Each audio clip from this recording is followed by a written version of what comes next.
All right. Ladies and gentlemen, welcome to another episode of Dee Dee's Daily Dose. And I know you guys are looking around like, this is not your normal setup. It's not.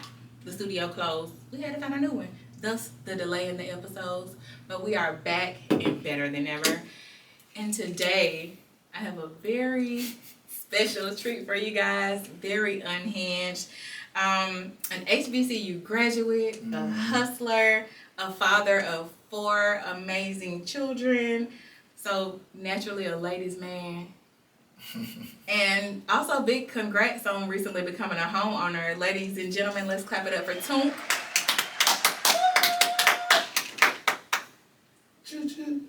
Man, get the fuck. So first off, how you feeling? I'm feeling good. You know, it's a pleasure to be here. How was your day? Same old. Another day of work. Can't complain, so. So listen, guys, today, this is going to be the Tunk Show. We want to know what makes Tunk tick. You know, we want to know a little bit about his past, his children, his work ethic, and we're going to get down to the juicy shit, of course. Not the juicy shit. The juicy shit. Right, So let's start. You know, let's just jump right in. I don't smoke hookah no more. Damn. It's on the, because I used to be a hookah hoe, but it's on like the CDC like website for shit that you absolutely positively should not do. So I don't do it. It don't take nothing but a little something to get me turned off something. I might need to do my research on the hookah, man. We all do. I need to do my research on that. Okay. So I know you, but I don't know you like that. So one of the things I want to dive into is like, how did you grow up? Like, what type of household? What type of environment? You know, was it like black middle class, black lower class, a little bit of poverty? Like, how did you grow up? I grew up in I can say a decent household overall. You know, I grew up with my mom. I grew up with my dad. And, you know, my stepdad. He did what he's supposed to do as a stepdad.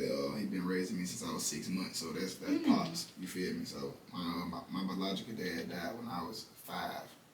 A car fell on him, so he had a turn bleed. So he was stubborn. I need you to get close to the mic. Get to the mic.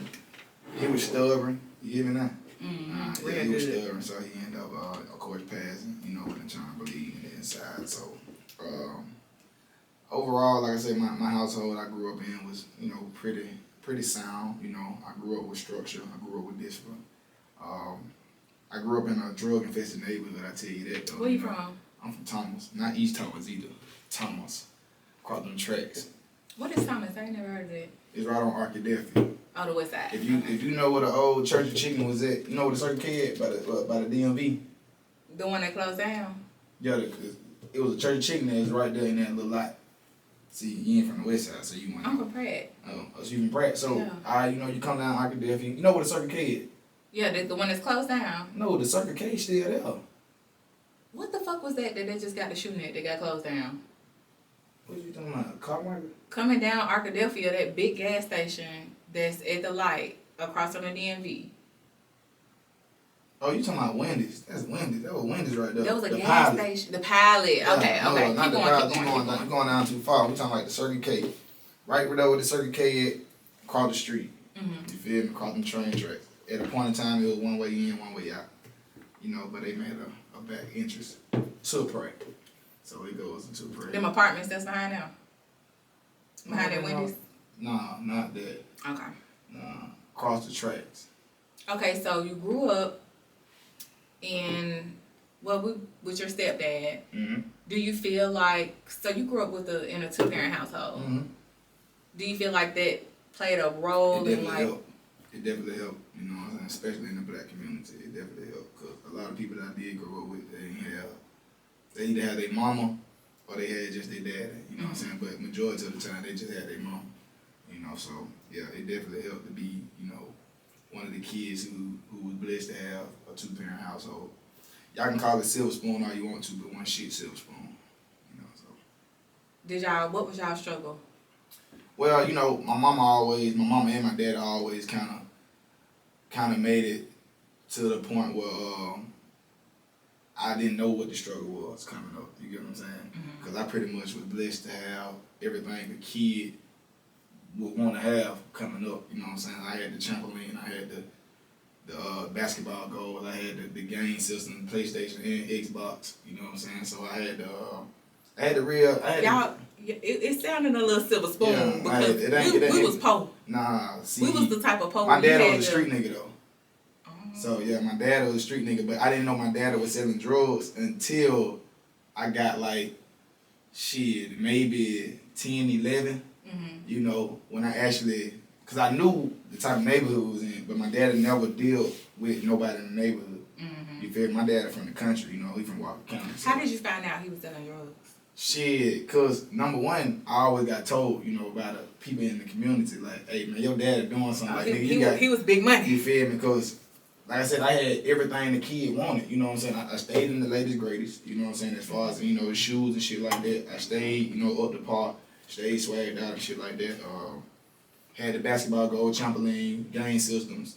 My house was like the community house, you know what I'm saying? Like, my house was the house that all the kids used to pretty much be at, because I had everything at my house. So how you still don't feel like it was silver spoon? Even though it wasn't, the means might not have been. It wasn't silver spoon because the reason I say that because first of all, the area I grew up in, you know what I'm saying? And if my dad didn't sacrifice his time and freedom and shit like that, you know, shit would have been just as rough as everybody else's household would have been. Right. You know what I'm saying? It's just, my dad did what he did. He kept that shit away from the house.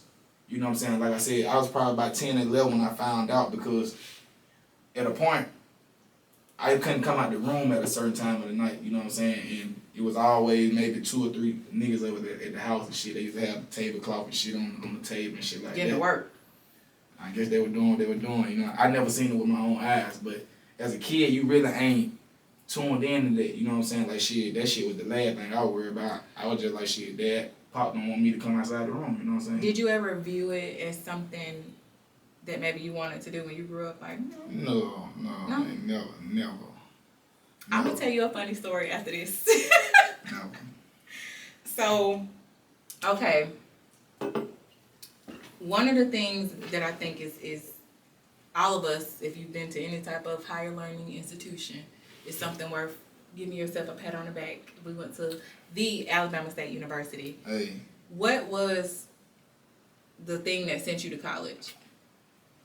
Well, number one, I thought I was going to go play ball, you know, so that was always my... What kind of ball? Football. Okay. Yeah, that was always my little gig there, you know. I came up in the neighborhood pretty much the youngest kid on the block. You know, everybody knew Tunk. You know what I'm saying? Like I said, not only I was everybody knew Tunk. Yeah, everybody knew and that's how it is now. Like, yeah. we old, y'all. Yeah. But Tunk is probably the oldest popular nigga I ever met in my life. It just...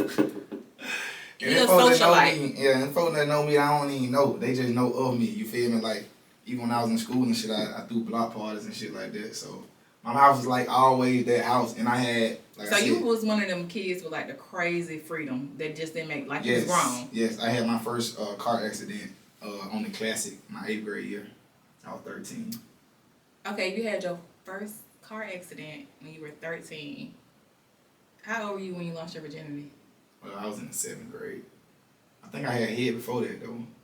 But really didn't know when you say, like, before that, oh, look at you. I think I had head before that. What's before that? Like, how old were you when you started being in the 6th grade. How old was your partner? A 6th grader? Honestly, I don't know. Shit, we were playing hide go seek. It was dark. Okay, we I was a little managed motherfucker. I can't even lie. We're gonna keep So you lost your virginity when you were in the 7th grade. Yeah, officially. Yeah. Officially. Grade, yeah. That shit felt good too. Was it with another 7th grader? Mm-hmm.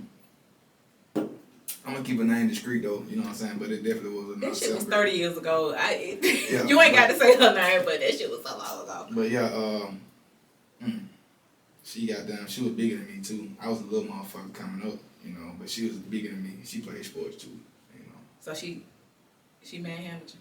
Nah, she laid on her back the whole time. A pillow princess. Yeah, I guess so. Nothing wrong with that. Shit, we was just happy to be able to fuck, I guess. Listen, so you grew up in the hood, but y'all was the family on the street in the hood with some money. Yeah, God, you know, I guess sent us an angel, you know, so. Oh, that's nice. I love that. You know, so. So, what made you pursue college? Like, what was the thing that made you be like, you know, I'm going to go to school? Like I said, I always wanted to, you know, play ball. So that was my number one passion was sports. You know, I was always active. I played football, basketball, baseball coming up.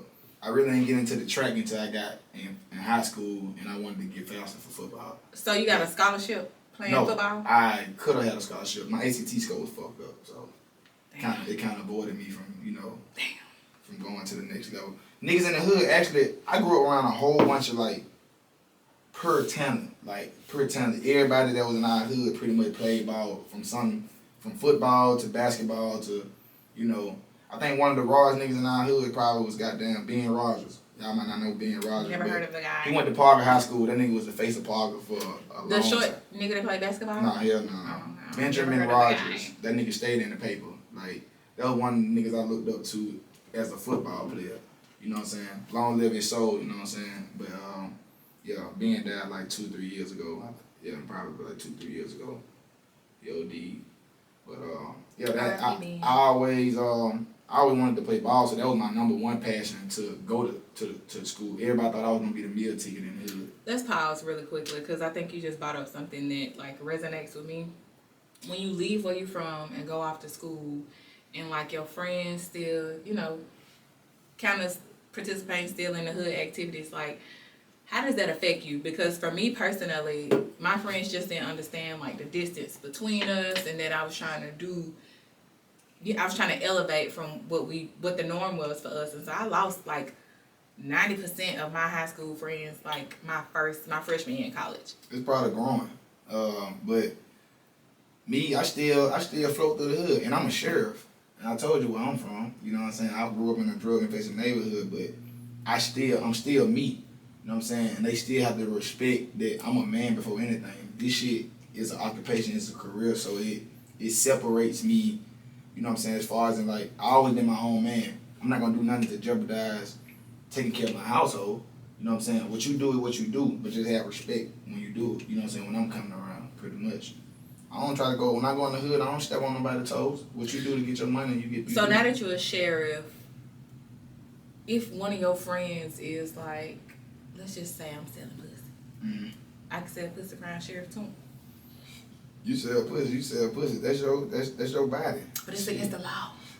This against the law if it's money being exchanged in front of me. Oh, okay. That's against the law. You know what I'm saying? Like, I tell folks, Do not hit me up by selling no pussy. Y'all was a hypothetical. I know how y'all like to get. Okay. Yeah, my dog don't sell no pussy, but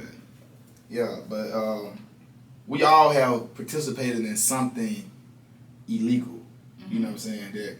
But like I tell anybody, I tell these people that I have contact with, you know what I'm saying? Like, we can consider it a crime unless you get caught. It's not a crime unless you get caught, pretty much. It still can be a crime, technically, is a crime, but is it really a crime if you don't get caught? If a tree fall in the forest and don't nobody hear it, do it make a sound? I guess not. Shit. You know?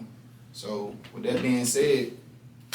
Does that ever put strain on, like, any of your relationships? Do any of your friends ever look at you like, I done lost some real niggas. Like, one of the niggas I used to run with, like, heavily in school and at Alabama State to this day, like, shit, I think the last conversation we had, my boys were probably 2.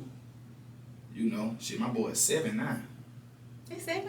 Yeah, my boy is 7. So, it's like, the fact that they were probably 2 or 3. So, I know for a fact we ain't talked in, like, 4 or 5 years.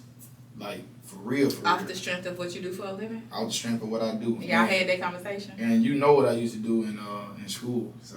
Hold on, how did the conversation go? Nothing, it was just like, shit, nigga dissing himself from me. Like, but we always fought with the same circle. You get what I'm saying? Like, you feel me? Like, we always had mutual friends. So, it was at no point in time where you were going to be able to tell somebody something in our group of friends and it not get back to me. You get what I'm saying? Because everybody know that we was You was my dog. You know what I'm saying? Tight. We was tight. Yes, like you know what I'm saying. But he never like expressed. He never, and that's why I lost the respect from him. You know what I'm saying? Like shit, whole time we in school, bro. You know I'm in school for criminal justice. You know shit. You know I'm trying to be in a field, in a career that I'm gonna have to eventually fade away from what I'm doing in school. You know what I'm saying? I did what I did in school to keep my head above water, honestly. You know what I'm saying? Like shit, to have what I wanted to have. Right. You know what I'm saying? Like make sure my little sister was straight. She was in high school and shit like that. So, you know what I'm saying? And I came from it, so I had already knew what, you know what I'm saying, what it took, how to do it, all that shit. I just never participated in it.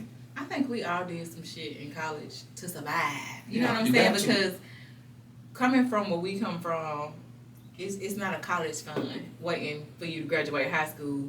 And if you do, you know, get a scholarship, I got an academic scholarship. So it pays for like, you know, it paid for room and board. Everything else, food, clothes, everything was on me. Shit, I ain't had no book paid for. I had to pay for that shit too, or use somebody else's book. So you gotta get it how you live. Yeah, definitely. So. Definitely.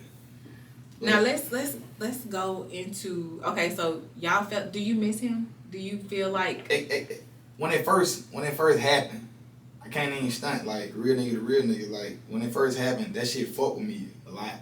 Like it was so bad to where my mama used to ask me like shit, you know what I'm saying, what such and such was. You know what I'm saying? What such and such, I ain't gonna say his name and shit like that, but of course what such and such was, you know what I'm saying? Well, what such and such, how such and such been? And I pretty much had to break it down to my mama like shit, we don't fuck with each other no more. And it was hard to break that shit down because my mama knew like this was the nigga I used to run with in school. Y'all had been friends for he a real street nigga though. Like he a real like street nigga. You know what I'm saying? He come up from where he come up from, he was from Auburn. So you know what I'm saying? He grew up in the hoods in Auburn. I grew up in the hoods in Birmingham. You feel me? And how we met? Well, we met in the parking lot, like at MLK. You know what I'm saying? We was, the hood, baby. That was the shit. Hood. Hey, if you know about to everybody who went to Alabama State, if you know about King, goddamn, you know some shit went on in King. Yes, we met in King parking lot, goddamn, and it was one late gate. We was out there in the parking lot. Me, him, goddamn, you know, a couple other niggas. You know what I'm saying? One of my righteous partner to this day, down there, my brother, blood can't make us closer, you know what I'm saying? My partner, Lo, you feel me? He from Mobile and shit like that, you know what I'm saying? Like, he was, you know what I'm saying? He was one of the main reasons why bro still, you know what I'm saying? Like, shit, bro got into the friend group too, you know what I'm saying? Like, shit. Because with guys, one thing I learned about y'all meet a motherfucker and be friends for the rest of y'all life. And it could be over the dumbest shit. It could be over, like, speaking to each other in the gym or spotting somebody in the gym. But you gotta have something in common. Like I said, my partner Lo and the nigga that, you know what I'm saying, I'm no longer friends with, you know what I'm saying, we all came from a similar background. Lo was from the goddamn hood in Mobile. He from Pritchard. Like I said, I'm from Birmingham. Bro was from Auburn. Like, we all come from a similar background. We all come around street shit, so we was all like laced up the same type of way, just from different elements. Right. So it was like shit. The bonding shit wasn't the issue because real nigga can read real nigga. Just like I can read if you're a flaw ass nigga. You know what I'm saying? Like, it don't take much for a nigga to, you know what I'm saying? Like, you can look at a nigga and be like, oh, he flawed. Or he a pretender. Real. You know what I'm saying? But the thing is, like, having genuine people like that in your life, that shit is few and far in between. Because a lot of people say they real and they loyal and this, that, and the third. But we know from experience, motherfuckers don't be that for real. Hey, it ain't many real people out there, so honestly. You know what I'm saying? It's more fake people than real people because people, this is my outlook on shit.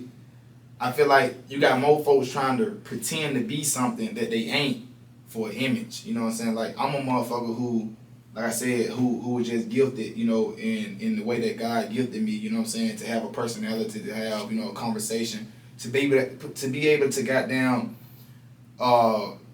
goddamn communicate with people without putting my ego out there, you know what I'm saying? Like, or not without putting my pride out there. I was just always blessed I was just a popular dude, you know what I'm saying? Like, Tunk is a little cocky, guys. Okay. I don't consider it cocky. I consider having confidence is a difference.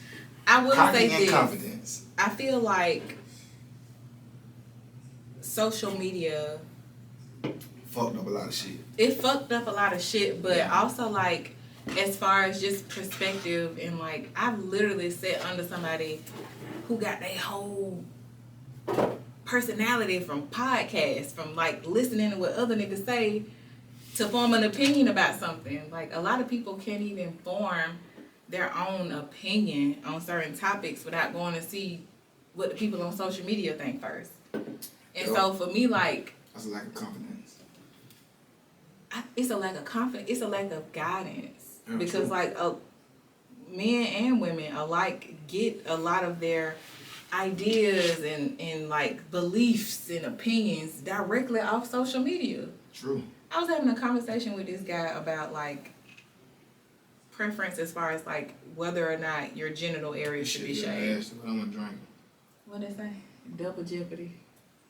You know, I'm playing with my life. But it should say 10% alcohol, but my It neighbor ain't even gave worth it to me. it. Hey, my neighbor gave it to me, so shit, I'm gonna drink the shit. Fuck it. So we having a conversation, a debate. Not even a debate, because I'm thinking about I'm finna give him some cat. But like you got to shave You your finna give him balls. some cat? At the time. Okay. You got to shave your balls. Like that, to me, hair promotes sweat, sweat promotes odor. You know what I'm saying? I know it's some hyper masculine men out there like, I ain't shaving my shit. I don't want that shit. Like you got to shave your balls, period. So he was like, oh, that shit gay. And I'm like, nothing that you and I do together can ever be considered gay.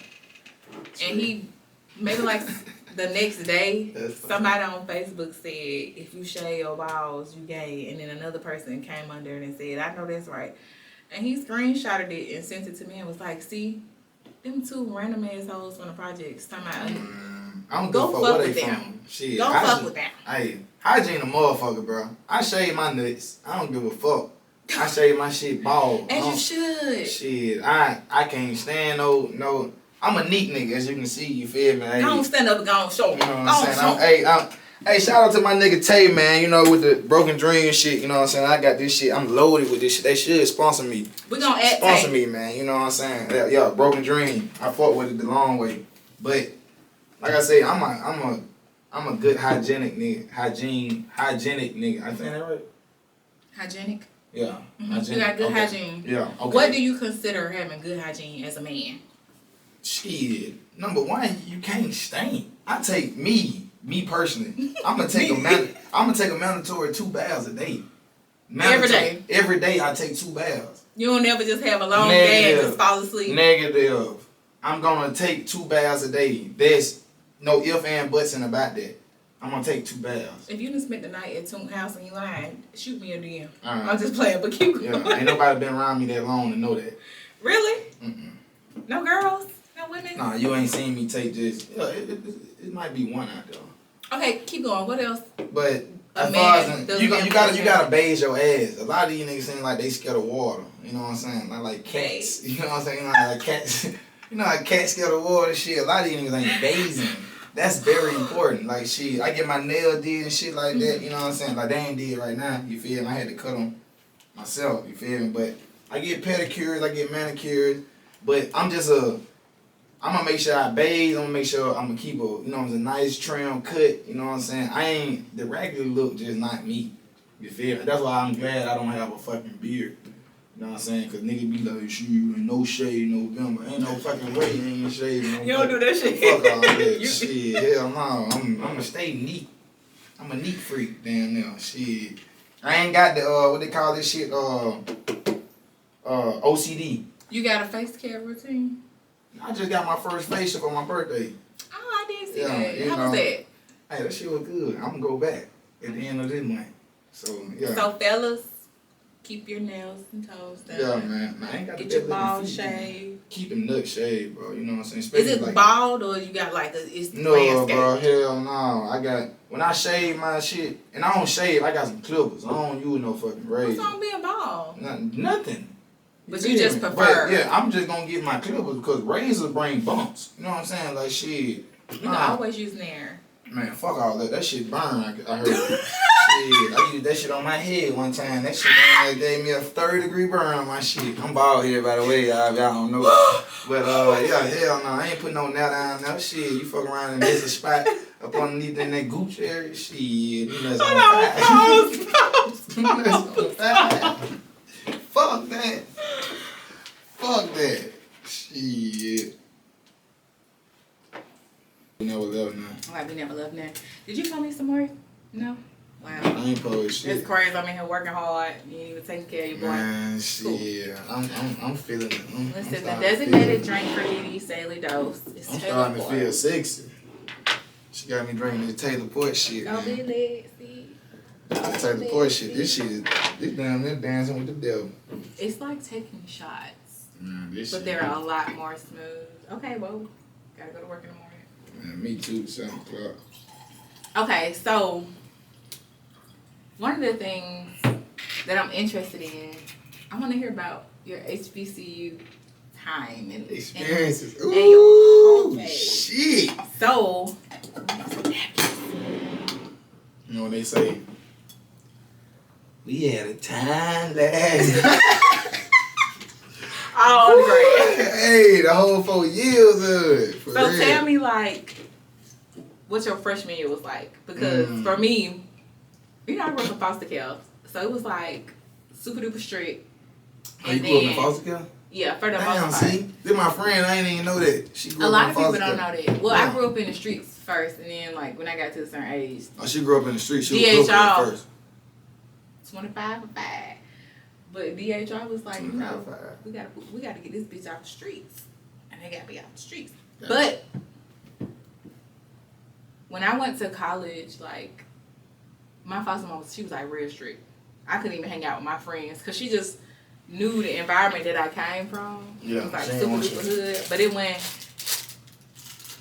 I gotta stole the keys. Man. you ain't bring me no fruit snacks? I ate some on when I rode. There you go. You damn right. Man, I ain't got These no more. hoes hot. It's hot as hell. They Shit. feel like Jello. We No, gonna let them hoes don't feel like cool. Like, even them goddamn. She bullshit. I'm hungry. Okay, wait. So for me, like, when I first got to school, I was just, them hoes melted, baby. Watch that Jello come out that pack. Because them hoes is Jello. Them hoes- Oh, my mom, you know. Okay, anyway, so I just was having a ball. Like, staying out till the sun came up, going in the dorm with the same clothes I left out with the night before, the already looking at me like, You little stinky bitch. wow. Too Shut the fuck up. Listen. So the first thing I want to talk about is like, how were you when you first got on campus? You let them hoes cool down. That's what you did when you worried about. Hey, how it was when I first got on campus, shit. Yeah. Was it like, When I first got on campus, you know, shit, coming from where we came from, and you know, like I said, we came in at the era where nigga was still wearing the beat clothes and shit like that, you know. But different cities had different styles and shit. right? I was still wearing Rockwell going to school and shit like that, you feel me? Shit, that shit was hard When to you me. went to school in 09, 08? No, it was in like 13, shit like that. When nobody ran no Rockaway. Well, shit, I had some Rockwell jeans. I don't give a fuck about what you talking about. Keep going. No. Tell the fucking Them hoes story. double coat too. Them hoes hard. Feel me? That shit still ain't define me. My pop always told me, shit, nigga, it ain't what you wear, it's how you wear it. Okay, Ron DMC. Fuck you talking Finish telling us. Well, yeah, man. Man, my fucking freshman year, bro, I went down that hole only knowing one person. No, 2 people. That were Bruh and Jabri. And shit, when I first got down that hole, bro, like shit, like I say, I was pretty much alone. I had my cousin down there too, my female cousin, but they weren't really on the scene like that. You know what I'm saying? Like, they all stayed in the same room type shit. You feel me? Like, they stayed in towels and shit. So, So you went down there not knowing anybody? For real? y'all only knew 2 people besides my cousin. My female cousin wasn't out there like that. Bruh was bruh. Yeah. You feel me? Bruh was bruh. Shit, you know what I'm saying? Like, Jabri wasn't out there like bruh was. But you know what I'm saying? So I pretty much went down that hole on good faith type shit. And shit, for the most part, shit, I went down that hole. Shit, I was my own little nigga and shit. They used to say I looked like Kane when I first got down there. Kane. The nigga I ran into the side. Yo, but I had the same little type of cut and shit What is like his that. real name? What is his tape? I don't know what the fuck that nigga. No, his name is not Tate. That's crazy. We're gonna come back to that. Yeah, but that's his name on Power. But was it a culture shock for you? It definitely was different. Like I said, I came from the big clothes and shit, you know. But you got folks from different, from like everywhere. So the folks up north, they were wearing skinnies, like the real skinny jeans, like the tight ass, like the new boys. Ooh, I'm like, man, these niggas gotta be fags, man. Hey, whoa. We don't use that type of terminology. Oh, well, they gotta be gay. Or homosexual. You know, it's nothing against the, you know, that word I use, but, you know, people got different judgments and shit like that. But for me, it was like, I didn't know so many variations of black people existed. That shit it was black people from England and Australia. And, of course, you know, we exist in these different spaces. But to be able to, like, intertwine and, like, live in the same environment and sharing you guys' differences and the shit that make y'all similar. Because black people around the world share the same struggles. Honestly. Bruh, it took me, like, even though I always been me, I always been, like, easygoing, you know, I always been a people's person and shit like that. But I still came from where I came from. So it's like, I wasn't no friendly ass nigga either. You feel me? So it took me a minute to open up. To, like, step outside the element, like, shit, you know what I'm saying? Like, cause, let me tell you who made me step out my element. Luke. I swear to Really? I swear to God. Luke was a socialite. Bro. He was. See, Luke was already in the system, though. But Luke was Mr. Bitches. He was in SOS. Hey, man. He was a lot of stuff. Right. How you doing, Luke? Hey, root to the bros. You That's know what I'm one saying? of the first. I'll be quiet. But. Yeah, but Luke was the nigga that pretty much brought me out that nigga, you better network while you here type shit. You know what I'm saying? Like, I remember that conversation like it was yesterday. Like, yeah, Luke definitely, he brought me out that shell when it came to, like, nigga, I can see that we come from the same type of shit. You feel me? But nigga, you gotta start walking around with your chest out and shit like that, you know what I'm saying? Like, when shit. you come from a certain environment, it is hard trying to interact with people because where we come from, people have ulterior motives. People, you know, want to use you or might try to take your kindness for weakness. So. Shit like that, yeah. True. So, like I said, Nuke like shit, bitch. You know what I'm saying? Like, you be having, first thing he said, bro, you be having hoes talking about you all the time, bro. All I be hearing is, that nigga that look like the nigga I was meant to the side. That nigga look like the nigga I came. I'm trying so hard to remember. Like, so shit, he was like, bro, you gotta, you know what I'm saying, put that tough shit to the side and, you know, pretty much, bro, reach out. So he was like, shit, bro, what you doing tonight? I'm like, shit, I ain't got nothing planned to do tonight, you know what I'm saying? Because I brought my car as a freshman. I brought my car down there. I told my mama, I'm bringing my car down this whole. Like, I ain't told you I was driving since 13 type shit. But mom bringing my car. So you bought your car. You started to open up a little bit. Yeah. And then, what? What happened? Shit, them hoes on them. Oh, God. Hoes, I'm telling you, I was, man, them hoes, man, I was like, ooh. But I got, I'm talking about them hoes on them niggas, like, for real. Me and my big clothes, them hoes on us. What else did you get out of it? Because, like, for me, I don't know, I feel like college helped me to understand, like, my worth and my beauty. Life and shit. And like, man, I suggest everybody who haven't done it, do it. Because that's a time where you can just be free. You know what I'm saying? You're away from your mama, you're away from your dad, you're away from that. You get the opportunity to find yourself. Exactly. You know what I'm saying? You really understand on who you is and who you can be type shit. Like, cause like I say, when you go, I went to an HBCU. I can't relate to a PWI.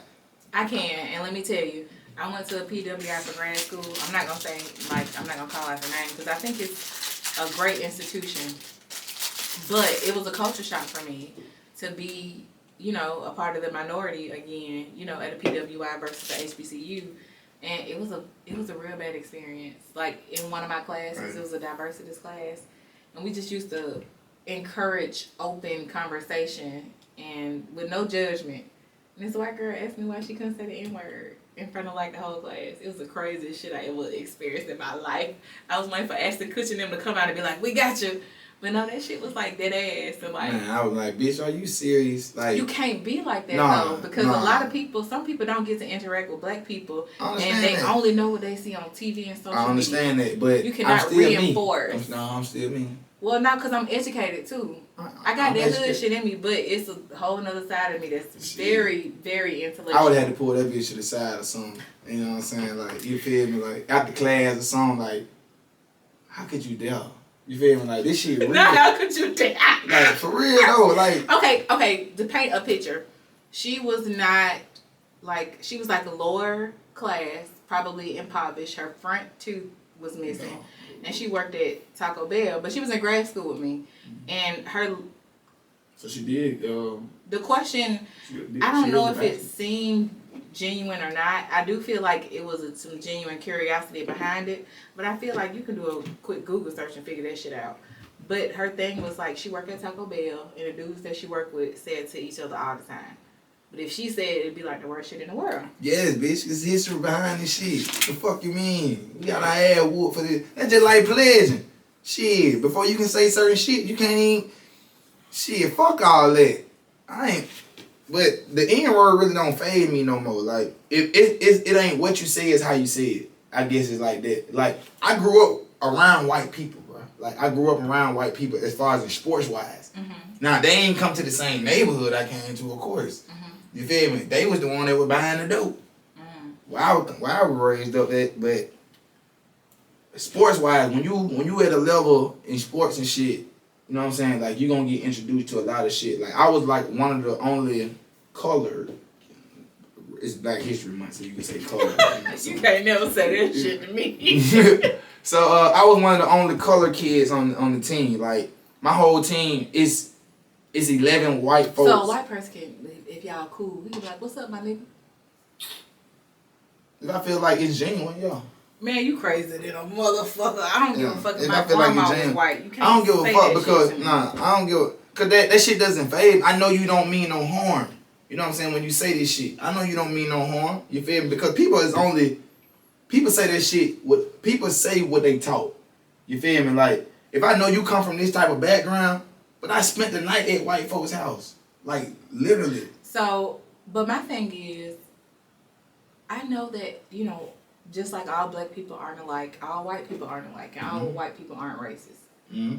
However, I do feel like we all got racism in us. Because of this little thing right here, it'll take 30 seconds to educate yourself and know why you cannot say that to me. Even if we are in friendship, if we are in like an intimate environment, whatever, a white person will never... Me and Leah was out of town. We was in Cancun. And this like Hispanic guy was showing... He owned the bar. He was showing us a great time. And he was like, "What's up, my nigga?" I'm like, "You done lost your motherfucking mind out here, huh? We ain't that cool." And Leah like, "Khadijah, stop. No, you ain't another country. No, I ain't. You get disrespected out of town? No, hell no. You ain't finna disrespect me nowhere. But we across these motherfucking waters. The fuck you mean? I'm trying to make it back home.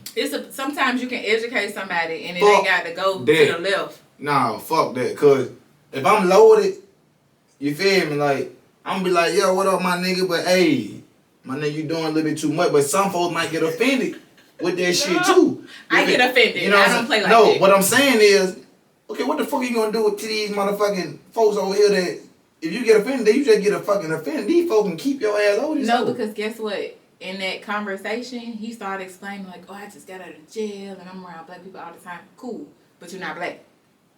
That's like, you could not go up to or around Hispanic people using Hispanic slurs that white people use to make like them feel what they call it wetback. You could never say that to a Hispanic person. But that shit sound disrespectful as fuck. Wetback. Nigga was disrespectful until black people changed its connotation and turned it into like a term of endearment. But its origin, its history, and you know what comes behind it, it's still the same. Yeah, it is, but it doesn't. I ain't that cool. I'm sorry. Maybe I just. Yeah, cool. So you know, different stroke for different folks, I guess. You know what I'm saying? Speaking of strokes, let's pivot. I mentioned earlier.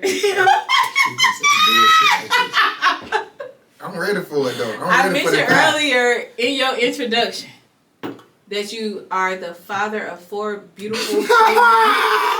Yes, you I are an amazing father. Like, you be with your boys sometimes more than you be alone. And I understand how joint custody and everything works. I do think like that is commendable because you don't give a fish a cookie for swimming. But when you see somebody doing like an amazing job with their kids, especially a father, especially a black father, because they don't get a whole lot of recognition. No, we don't at all. I just want to say, on the outside looking in, you're doing an amazing job. Appreciate it. So, take me to, because your first set of children were twins. Correct. They was triplets at first though, but They were triplets? yeah. We didn't know that until she had a heavy flow of bleeding, and we found out that, you know, it was a whole nother sac that wasn't discovered on the ultrasound. I'm sorry for your loss. Nah. My guy working in mysterious ways, so, you know, That's right. I be even broker than I am today. I'm a broke nigga, by the way. Anyway, so how old were you when you found out that, okay, this your first set of kids, or your first child? Because initially, I'm pretty sure when she found out she was pregnant, you thought y'all was just having one child. Yeah, and I was laid up under another female when I got the pregnancy test. I was literally laid in Were the y'all bed. broken up, or you just was a fuck nigga? Nah, we wasn't together when we made the fucking child, the children. But this was your high school sweetheart. Yes, it was. And when you went it happened like this. Alright, me and the mother of my children, we was together from, you know, the 8th grade to my freshman year in college. Listen, yes. But my freshman year in college, I initiated the breakup because I knew what type of time I was on. You feel me? You can call me a fuck man. I'm like, shit. you was being honest. You know what I'm saying? So I remember that shit like it was yesterday. I was sending my Grand Marquis, 98 Grand Marquis. That bitch was, I had that bitch. Man, like get the fuck. Hey, that's my baby. We call that bitch Coco. Like, for real. I was in that bitch with rain. It was storming real bad. Rolled me a little blunt, smoked me a little blunt. And I told her, I spilled the news, like, hey, you know what I'm saying, we can't do this no more. We was already, you know what I'm saying, going through our little, it was already a little rocky, you feel me? Like, but we was young, so I don't hold that shit against. She's a great mother, you know what I'm saying? But, like I said, we was young, you feel me? At this time, my children weren't even here. So it was like, shit, we was already at that rocky state. Remind you, we never went to the same school at all. Never. 8th grade, I met her, she was at a different school. High school, she went to Ramsey, I went to goddamn Minor. You feel me? College. Niggas used to love girls from Ramsey. Man, ooh, Ramsey had what it bitches. was. Ooh. No disrespect. When I say bitches, that's just a male terminology. There's no disrespect to the women at all. Like, but Ramsey had the women like a motherfucker. Like, Ramsey have always been known to have fine women. Woo! And Minor too, though. Mine, we had some baddies. Shout out to Carver. You know what I'm saying? Nah. Ooh, anyway, keep going. Okay, so you got to school, and when you got the news that she was pregnant, you was laid up with somebody else. I was, yeah. I rolled over to a text message from her, and you know what I'm saying? It wasn't a regular text message. Like, it was the pregnancy test. But this motherfucker came from the health department. Oh. You feel? It wasn't no Walmart shit. We mean business. This is for real. So I remember, like this shit was yesterday. I hops out the bed. I already had my drawers on. I go and sit it's like 7 o'clock in the morning, like literally. I go sit in the breezeway. If it's 7 o'clock in the morning, you know she been holding on to that shit. Bro, it's early as fuck. Like early as fuck. So 7 o'clock in the morning. What time the health department open? I don't fucking know. You feel me? What I'm saying? So, boom. It's early as fuck. I get a call. I ain't get a call, I get a text message. You know what I'm saying? I kind of always been on my P's and Q's when it comes to the phone calls type shit. But, not to get off that subject. But, boom. I see that shit. So, when I see this shit, you know how you be like sleep? Then you realize some shit, then you wake up. When you look at the clock and see what time I knew it real. I went out in the breezeway with my boxes on. Like, literally, I was in my boxes. And it was before nigga was wearing, like, the briefs and shit. So, the tight shit. I had them little fluffy motherfuckers. I had them fluffy motherfuckers on and shit your dad would be wearing and shit like that. Yeah, I had them motherfuckers on. I sat in the bread wait and I'm like, shit, I made the phone call. I'm like, whoa. You know what I'm saying? Like, shit. She like. So she just sent a picture of the result. Yes. She didn't even call, no nothing. No. So, boom. But like I said, at this time, like, shit, we had been already fucking with each other for 5-6 years. Which is a long ass time. You get what I'm saying? Like forever. She got pregnant my sophomore year. In college? In college, yes. She Okay, so you get the results. What's the first thing that go through your mind? Fuck. The fuck you mean? That should have been the last thing. That's what got you in that fucking position in the first place. I'm like, damn. But I'm not upset because I know who is by. You get what I'm saying? Like, shit, I've been knowing this girl. Like, we pretty much grew up together. Mm-hmm. Type shit. Like, to this day, like, even if she deal with a nigga, like, type shit. Like, number one, I don't double dip. I never double dip with none of my baby mamas. You know what I'm saying? Like, no, I keep this shit strictly, you know what I'm saying, official, co-parenting. You feel me? So, but I still know her like the back of my hand. You feel me? You gotta look at it. We shared a time where we actually seen each other grow. Mm-hmm. You know what I'm saying? Like, shit, I broke her virginity. You know what I'm saying? Type shit. She was in the 8th grade. I broke her virginity. You feel me? The first piece of, you know what I'm saying, like, shit, you know what I'm saying, I introduced her to this shit. Man, get the fuck out. Keep feeling it. But no, real nigga shit. Okay, so you took her virginity. Y'all were together all throughout high school. All throughout high school was together. Okay. We didn't break up. I remember the date that we broke up, that I initiated the breakup. It was like close to it was close to the exit exam, you know, the final exams type shit. You feel? So it was like December the 12th type shit. So y'all was together from 8th grade to 12th grade, but y'all went to 2 different schools. Yeah. For the entire 4 years of high school. Yes. You was on your own thing. I can't count my was, but I always knew what home was. Man, get the. Hey, shit. I ain't never been a fan of that shit. Hey, nah, like, even where home at. Yeah, true. Yeah. Like, but we was young as fuck. You was young, so. Yeah, we was young as fuck. But, you know, I had females at the football game with my jersey and my number on. But guess what? In college? Said? No. Oh, high school. Uh-huh. But guess who she walking in with? You? My mama. Oh. Baby, that don't mean nothing. Shit. If I bring you around Mount Dukes. It means something.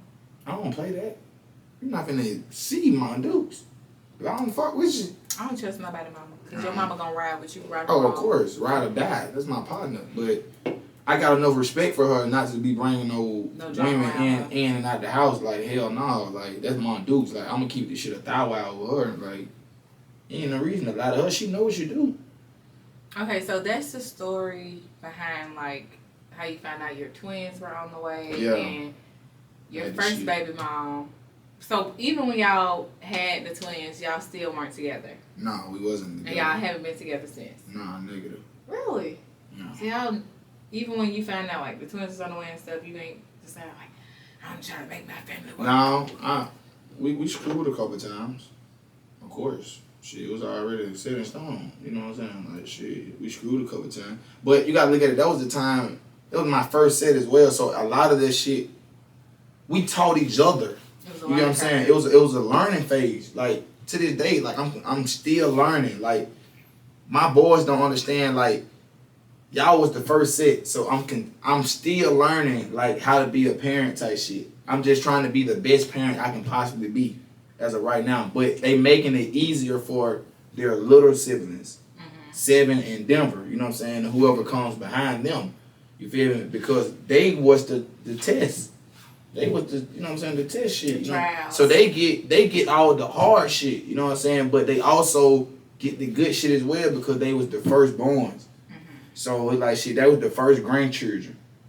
On my side. On her side, that was like the second grandchildren type shit. But yeah, that shit real. So my kids don't understand that shit, but we did a little dipping and dabbing, but no, we never tried to.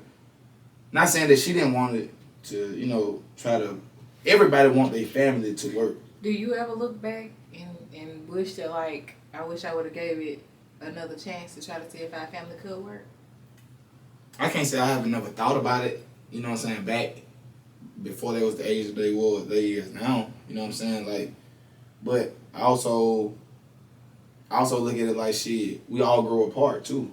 You get what I'm saying? Like shit. A lot of this shit that like we did to each other coming up, like you remember a lot of shit. You know what I'm saying? Like I don't give a fuck. They say forgive and forget. Fuck all that. You know what I'm saying? You don't give like the benefit of the doubt because it was young. You just said shit. We was young. Yes, we was young. Like, and she never had a name. You know what I'm saying? Like she never had that whole name. You know what I'm saying? But it's just certain shit. I just feel like it just maybe it's me. You know. Niggas conditioned where they can't take it. Shit, at that time I couldn't. You're an Aquarius. But now I can. Like I understand that. Do you? Yes. You really feel like you understand? Yeah, I do. I really do. I feel like this shit, it comes how to die roll type shit. Like shit, you reap what you sow. That shit real. This shit didn't just started when we was born. This shit been going on. You feel like you could be forgiven in a situation where your partner stepped out on you? If I'm doing it? No. You could be forgiving to the person that did it. If I have done it, yes, I ain't got no choice but to forgive. That's just part of it. So if you've been with a girl, okay, and you've been cheating like it was going out of style, she never found out about it. Yeah. And then she you catch her. Yeah. I gotta accept this shit because it's just like, nigga, you by the grace of God, you just ain't got caught. So you'll stay just based off that? What if you ain't did nothing? If I haven't did nothing, no, you gotta go, Miss O. The fuck? The fuck? You gotta go. No, wait a minute. Ain't no fun when the rapper got the gun. That's crazy. Nah, because if I ain't did that, if I'm 100% committed, so I can't get mad at a female if she 100% committed and she decide to leave me. You feel me? I accept that shit. But most of the time, women are built for it tough. Like, man, let me tell you something. No, a woman will be resilient because she loves you and she wants to make it work. But we're not built for it tough. We're not built to be cheated on. That shit creates trauma. Yeah, true. But also, when a woman cheats, she cheats with emotion and feelings behind that shit. A nigga, it doesn't make it right. It doesn't make it right.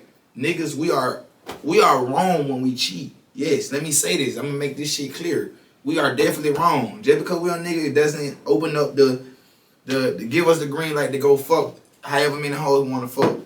But we can cheat without emotions, without any strings attached, without anything. I know plenty of females that can do, and you probably do too. Hoes. No, they like y'all. No, girl. They like y'all. Any woman that can give shit listen, that y'all cannot take. I don't listen. Because y'all, I don't fuck with them. Y'all, it don't matter. You do. You just don't know it. Okay. Because the shit that men have been doing over time, since the dawn of motherfucking time, women that got tired of it, and so now they meeting y'all where y'all at. A woman can be your lady and love the fuck out of you. I got a homegirl that's been with a nigga for probably since we were in the 10th grade. She done stepped out. I'm 29, I'm 30. So they been in a 10th grade relationship. She done stepped out. He done stepped out. Listen. She a fuck for fun. Suck your dick for fun. And go home and cook her man dinner. And rub his feet and put him to sleep. While he watching the kids. Like, it's no thing. So I think that when men, the standard that like y'all are used to. Can I say something? That shit is like so 1980. She's a whore. You a whore. They don't make people like you less or women want you less. And the sad fact about it is it don't make men want women less. Yeah, that's true. You will see her right now and be like, Didi, what's up with her? Sam, what's up with her? It don't matter, but I think men just keep on the like. She wear a red ring, a wedding ring. She don't. They're not married. Oh, they're not married. But they want to get married. But they in a relationship for 10 years. 12. Leave her alone, buddy. He don't know nothing. Buddy, I don't give a fuck. If you watching this shit, my nigga, leave her alone. Ain't no way in the hell. Listen, that's friend. Just like to the day. Listen, friend. You keep putting it down. Listen. That's just like right now. Tipping the scale. If me and my first baby mama was still fucking with each other, ain't no way she wouldn't have a fucking ring on her finger. At this point, at this time. So let's pivot. Second baby mama, what happened? Why y'all not together no more? No, we was just, I was fucking with her in college. I met her my junior year in college. Feel me? She pretty much went through my whole, she did go through my whole pledging process with me. Oh, that sounds awful. Yeah, like, so I met her. All right, guys and gals. So this is a little unorthodox, but welcome back to DD's Daily Dose. Now, this is the first time in the history of DD's Daily Dose that I didn't get to finish an episode. We are here with Tunk, and we was bullshitting the last time, but honestly, I had so much fun and got a little too tipsy. So we did a lot of talking and catching up in between the scenes. And so we had to come back and regroup. But it was worth it. The content is good. We good. What's up, y'all? How you feeling, Tunk? Everything smooth. Everything smooth. How was work today? Chill. You know, I had to work the bank today, so I don't do nothing. Sit in the car. Watching out for the robbers, the bank robbers? Yeah, the robbers and killers. You know, I do work in Fairfield, so. What's the protocol if some robbers run up in the bank and you outside? Shoot. Then you don't ask no questions. You don't want to see if it's no misunderstandings. It's just straight. It ain't no misunderstanding. If you're robbing, you are robbing a federal institution. Shit, you don't just do that on a mistake or accident. So. You ever heard of the pizza delivery robber? The old white guy that they strapped their bomb to make him go rob a bank. And the police didn't ask no questions. They just knew he robbed the bank, and he told them, "It's a bomb on me." And nigga ended up exploding. Okay. So sometimes you gotta see if it's a misunderstanding. It might be. But I do want to pick up where we left off because it was getting really good. And so I don't know if you remember, but we were talking about your previous relationships with the mother of your children and why they didn't work out. We kind of went over, you know, why you and your first baby mom didn't, you know, make it in a relationship. But I want to go straight into the second mother of your third son, and, you know, how you guys met. We can keep it brief, but I do want to know, like, why you guys didn't work out. So how did y'all meet? That's first. We met on the yard at Alabama State. She was in the car with, as I mentioned, Christian. Yes. You know, I'm gonna say her name. She cool people. But yeah, she was in the car with her. So, Christian was in the car with Rosa. So, like I said, I saw her. You know, of course, she was very attractive. You know what I'm saying? So, you know, Christian introduced us. You know, at the time, she had Rosa had a dude. You feel me? So you ain't kidding about that. You like the dude for the gas station. You had no free. But yeah, she had a dude, so she really wasn't fucking with me at the time. So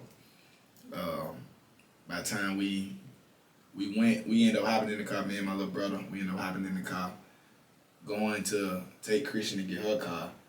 And when Christian got in her car, I low-key stayed inside the car.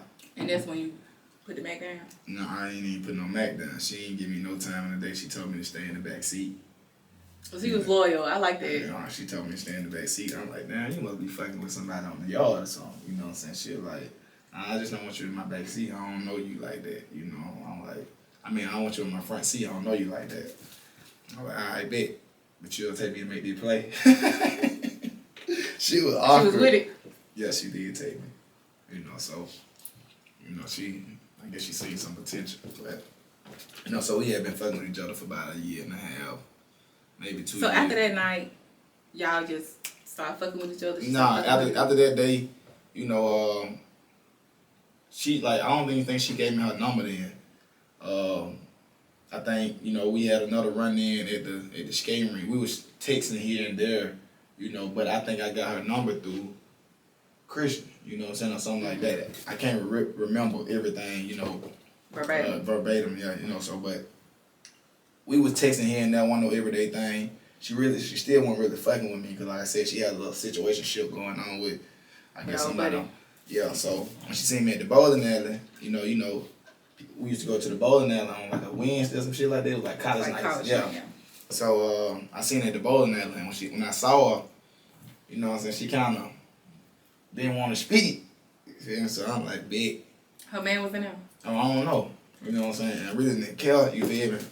But she was acting like funny, standoffish, you know what I'm saying? So I'm like, bet. So when I get back to school, I tell Christian, like, hey, man, I ain't dealing with this. Yeah, I ain't dealing with that, you know what I'm saying? So she like, nah, don't do that, you know what I'm saying? Like, you know, she just had respect for such and such. I'm like, man, I ain't hearing that shit, you feel me? You ain't had nothing else going on at the time? Nah, I was a bachelor. So you just single? Yeah. So why you feel like in that situation you felt the way? She was keeping it player.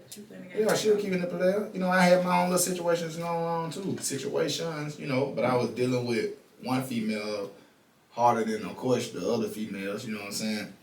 You feel me? I ain't gonna say her name. But, yeah, I guess, you know, she played it like she played it, you feel me? But eventually we ended up rekindling, and, you know, she went through my whole pledging process with me. And, yeah, for the people that aren't familiar with you, what did you pledge? Omega Psi Phi to the day I die. You know, to all the nasty bros, good bros, you know, wholesome bros, you know. Anywho, okay, so first of all, I know there was some bullshit. I heard like being with you through the duration of like you being online, cause y'all have some of the longest lines in the world. So, and the thing is, being online, it changes people. It does. Because I had a friend that was dating this guy that was online. Mm-hmm. He was so nice and so sweet, and he started pledging Q. He was Mr. Bitches. After like 2-3 months, everything about him started to change. He just was not the same nigga. I think they just teach y'all how to be womanizers or something like that. Nah, you still gotta be. See, one thing my DP emphasized from the time that we got selected to be online, from the time we got online. You are who you are without the letters. Don't allow the letters to make you, which the letters never made me. Anything I done, I always made what I done, you know, and I'm saying that, you know, confident. You know what I'm saying? Like, so, like, when I grew up, my dad always told me, son, it ain't what you wear, it's how you wear it. You get what I'm saying? So, I always carried that with whatever I did. So, you ain't gotta be in the most expensive thing to look good. Mm-hmm. You ain't gotta be in the most costly. I'm just gonna say costly thing. What the fuck is that in your pocket? Oh, you just have my wallet. Oh, okay. Keep going. You ain't gotta be in the most costly things to make whatever you know what I'm saying? You ain't gotta be in the best looking car to make the car. You get what I'm saying? Because at the end of the day, the car do the same shit. It's just one car might be more luxury than the other car. But, so, go ahead. She held you down through your whole pledge process. Pretty much. And like, so at that point, you like... She used to cook for us and everything. She make us a big pot, the big little pan of lasagna. That shit used to be jumping too. You were proud, wasn't my girl made this. You were proud. You know what I'm saying? I wasn't just saying my girl, you know, my girl. How fellas said. You feel me? But she made sure we were straight, you know, so she went through the whole pledging process with me, and, you know, I think at the time... Is that when... So y'all weren't official? No, we didn't become official until my son was born in 2021. So we ain't come official until the end of 2020. I graduated in 2018. I pledged in 2018. Okay. So we were just pretty much dipping and dabbing with each other, you know what I'm saying? Like, nothing serious, but serious, you know? It was a situationship. Yeah. So, Jinx, what made you say, you know what? I'm going to make this shit serious. I want us to be in a monogamous relationship. I didn't do it. She did it. But for the most part, we had already, you know, pretty much dabbled and dabbed, you know what I'm saying? We had our ups and downs, you know what I'm saying? So it got to a point where, I ain't gonna lie, I kept getting caught up, you know. She kept going through my phone and shit.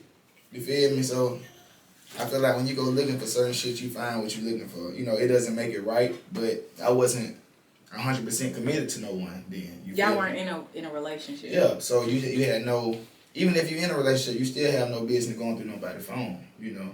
But that situationship blurs the lines because a motherfucker feel like, are we together? You know what I'm saying? Y'all doing relationship shit. yeah. Bitch be done slap somebody's head off about you.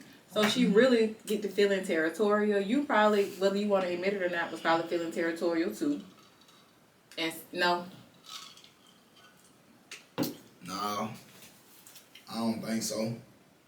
I always kept shit player. Like, I just always thought I did. I ain't perfect, but I always kept shit P, as we say.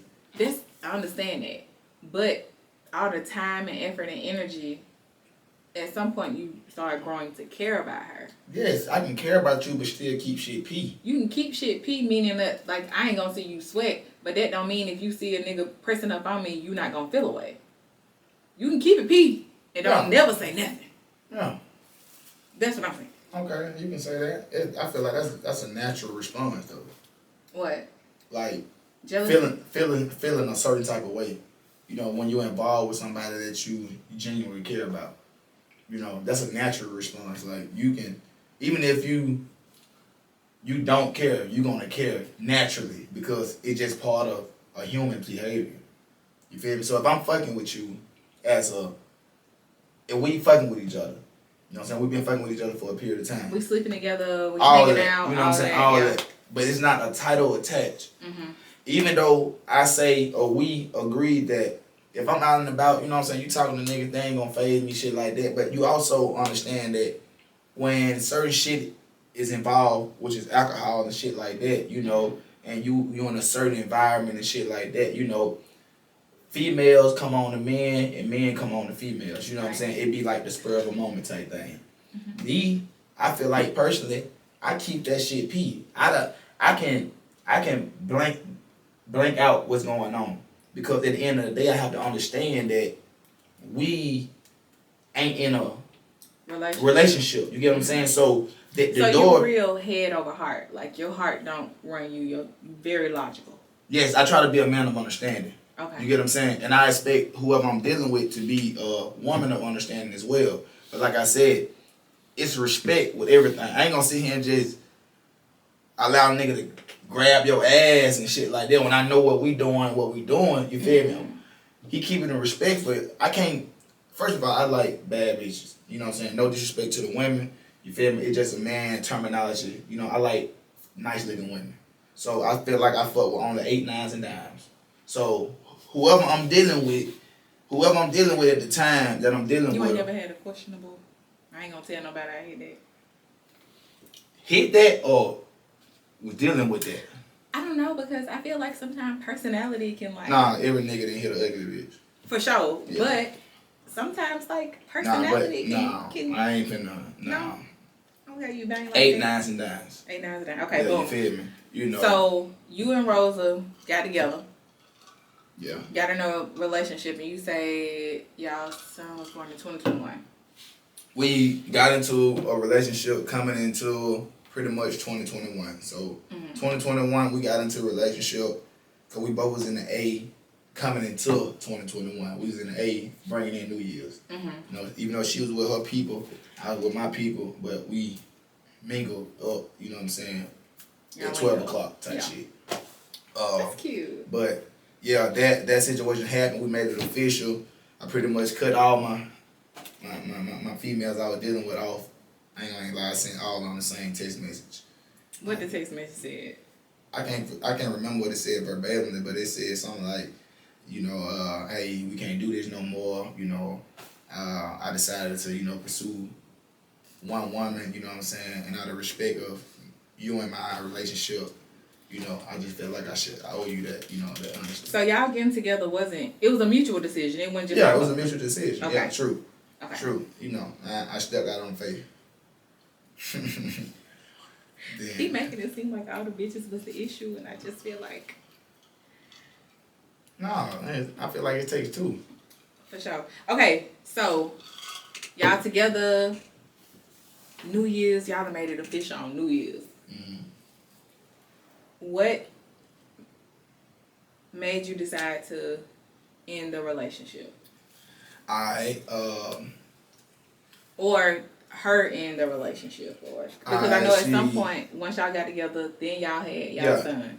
Yeah, we got together New Year's. I think a little after February, she told me she was pregnant. Sometime in February, she told me she was pregnant. Maybe March, she told me she was pregnant. Were you excited?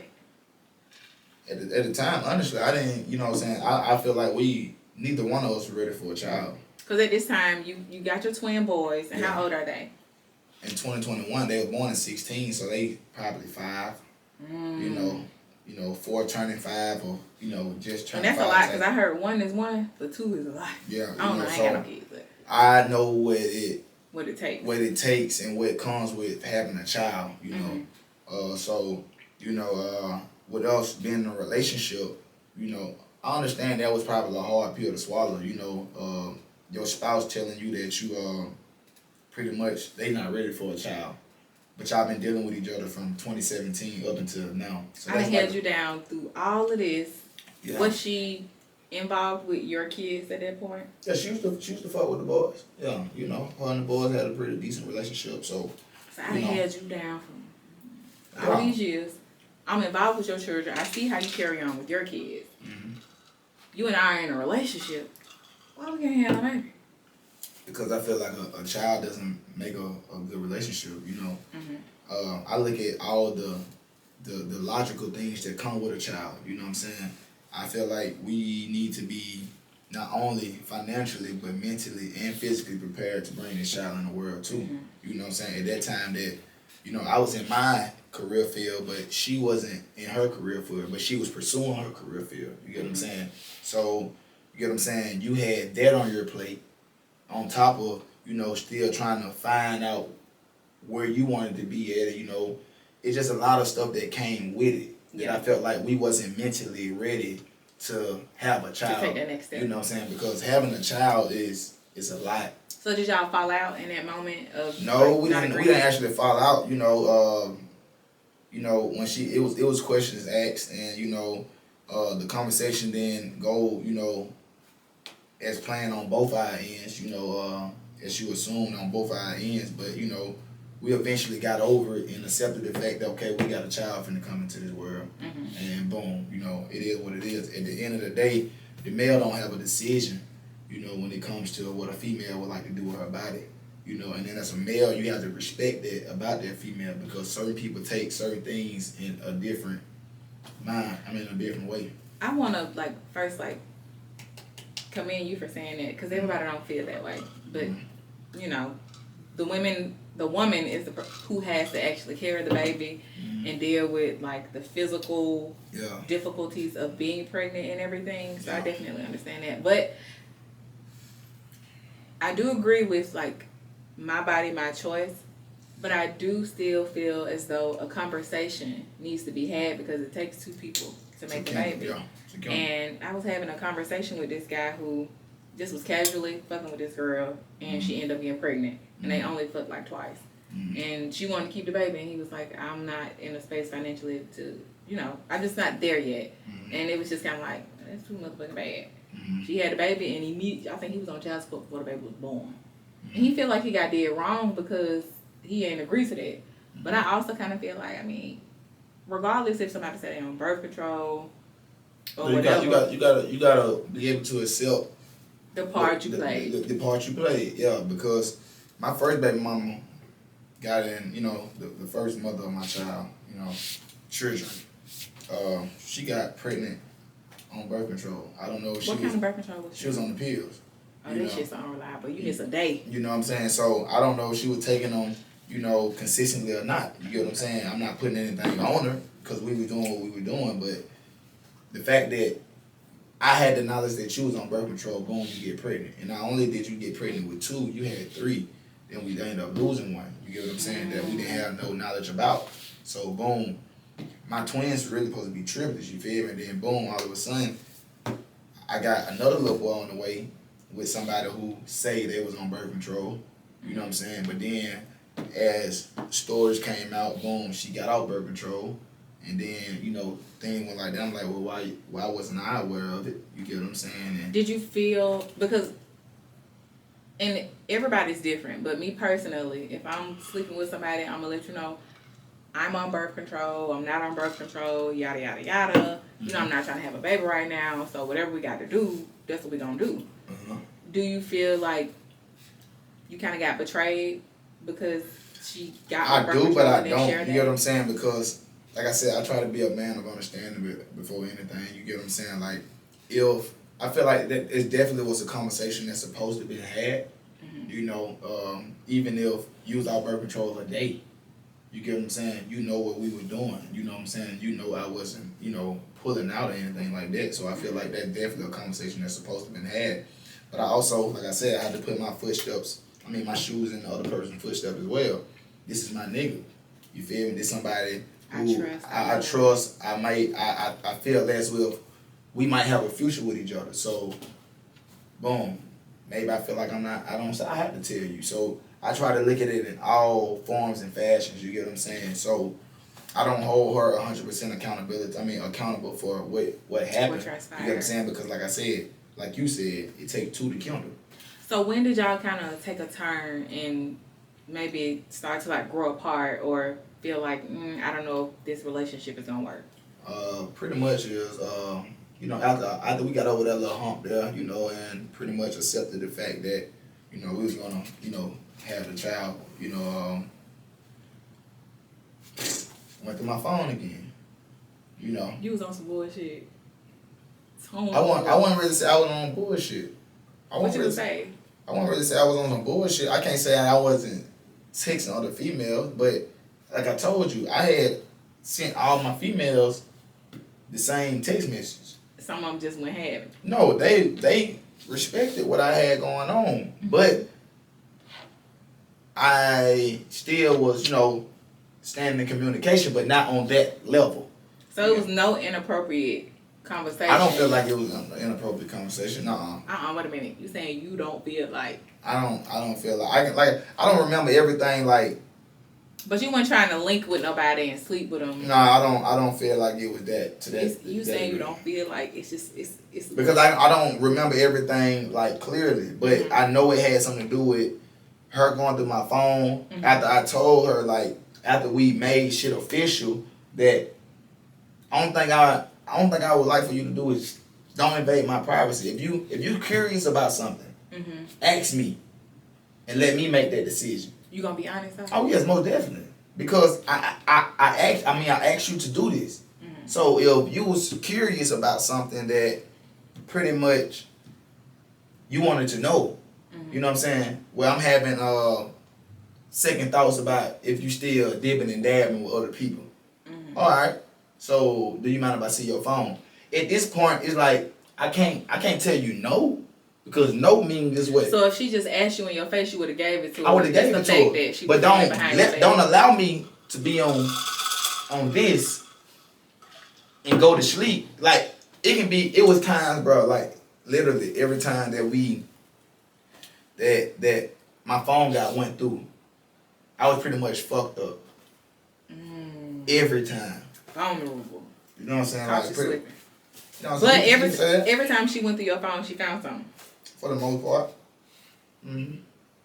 But I don't even count before y'all were in a relationship. Yeah, okay, I got you. Can't even count that. So out of 3 years and dealing with somebody, or 2.5 years dealing with somebody, ask me how many times I went through her phone. How many?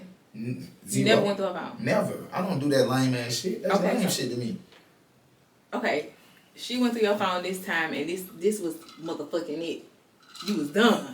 Why? And the reason I was done because I felt like I wasn't doing anything. So the fact that you went through my phone and I wasn't doing anything, you feel me? That makes you feel some type of way for real because damn, I done showed you these messages, I done showed you this, I done showed you that, I done proved that, hey, I gotta show you all 6 of these messages that I told every female that I'm done with them. And you still got the audacity to question me? So, to play devil's advocate. Okay. When you catch somebody like mess around on you, fuck around on you, that shit leave a stain on your brain. Okay, but if and listen, go ahead. And it creates for the people that decide to still mess with that person, like an era of paranoia. You know what I'm saying? We sitting down watching a movie and your phone ring and you just hit the silent button because of what we done went through in the past. Who the fuck that is? And why you can't just answer the phone? So it might have been little things happening that triggered the trauma from you fucking around on her in the past. Well, curiosity just killed a cat. Not to say that it's right, because me personally, I done went through somebody's phone before. That's lame shit. But I done had somebody go through my phone before too. And the thing is, that's lame shit too. It depends on who you ask. No. Because I done had the most player nigga get his motherfucking heart shattered in pieces going through his bitch phone. You saying it's lame, but like when so there are indications of if you the most player nigga and you settle down. Okay, and you settle down. Mm-hmm. Alright. You gotta still remember this, bro. You reap what you sow. Point blank period, bro. Like, whether you accept it or not, you know what I'm saying? Like, if you did it to somebody else, most likely it's gonna happen to you, or it's gonna be brought upon somebody's life that you love. Maybe your child, your son, maybe your daughter, something like into that form or fashion. So you have to keep this, you have to be realistic with yourself. You get what I'm saying? You have to know what, let's imagine this shit. You know, picture this. People that been in relationships or marriages for 20 plus years, 15 plus years, 10 plus years, you think somebody ain't get caught doing something they ain't supposed to be doing? For sure, but at the end of the day, some people can handle it and some people can't. Okay, again, if you can't, Sam, if you can't, leave it. If you got insecurities, leave it, because only thing you're gonna do is draw more fuel to the fire. Because your insecurities is gonna always question. They're gonna be jumping out. You get what I'm saying? But the thing is, you done been with a motherfucker for 10 years. Nigga step out on you. Y'all got kids together, the mortgage in both of y'all name. You probably ain't just finna hop up and leave like that. Some people might, some people might not. When people got like time and shit under their belt, that means something to some people. True. Me personally, the damage that cheating does, not only to the relationship as a whole, but to the person that was cheated on, the work that a couple has to go through to like repair that trust. Yeah, true. To me, it's not fair to the person that got cheated on. I done got cheated on before. I caught the nigga with the hand in the cookie jar.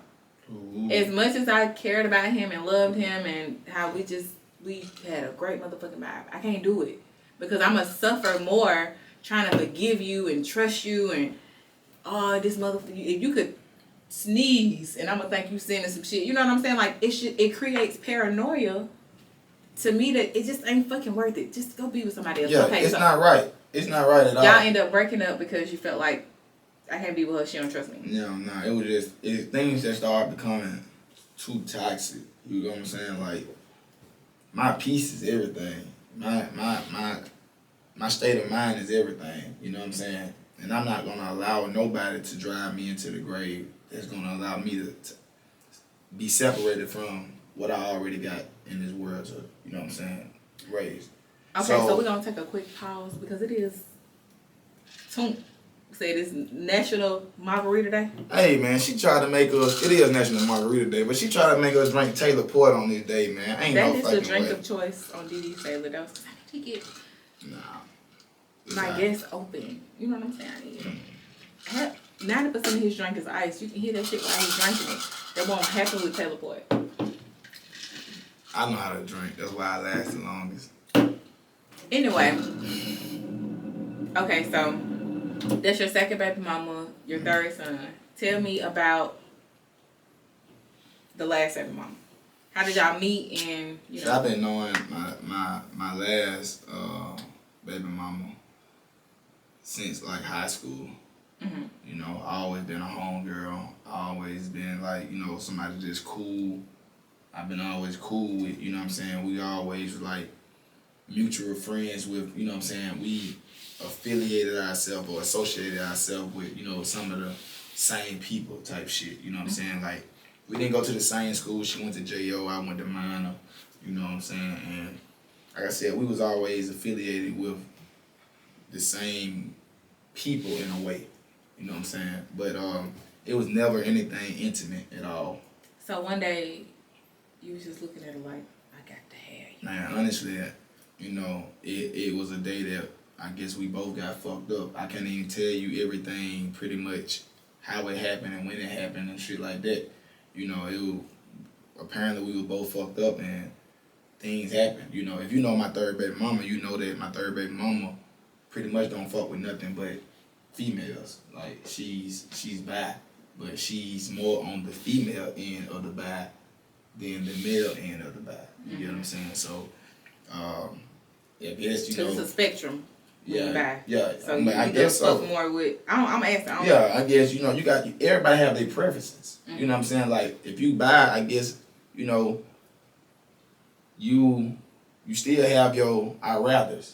You know what I'm saying? I rather fuck with a female more than a nigga, or I rather fuck with a nigga more than a female. Just depend on where you at. Cause right now I'm about to dip my toe in the lady pool. I ain't even gonna hold you. These niggas ain't on shit. Alright. She come back with a carpet burn, y'all know what?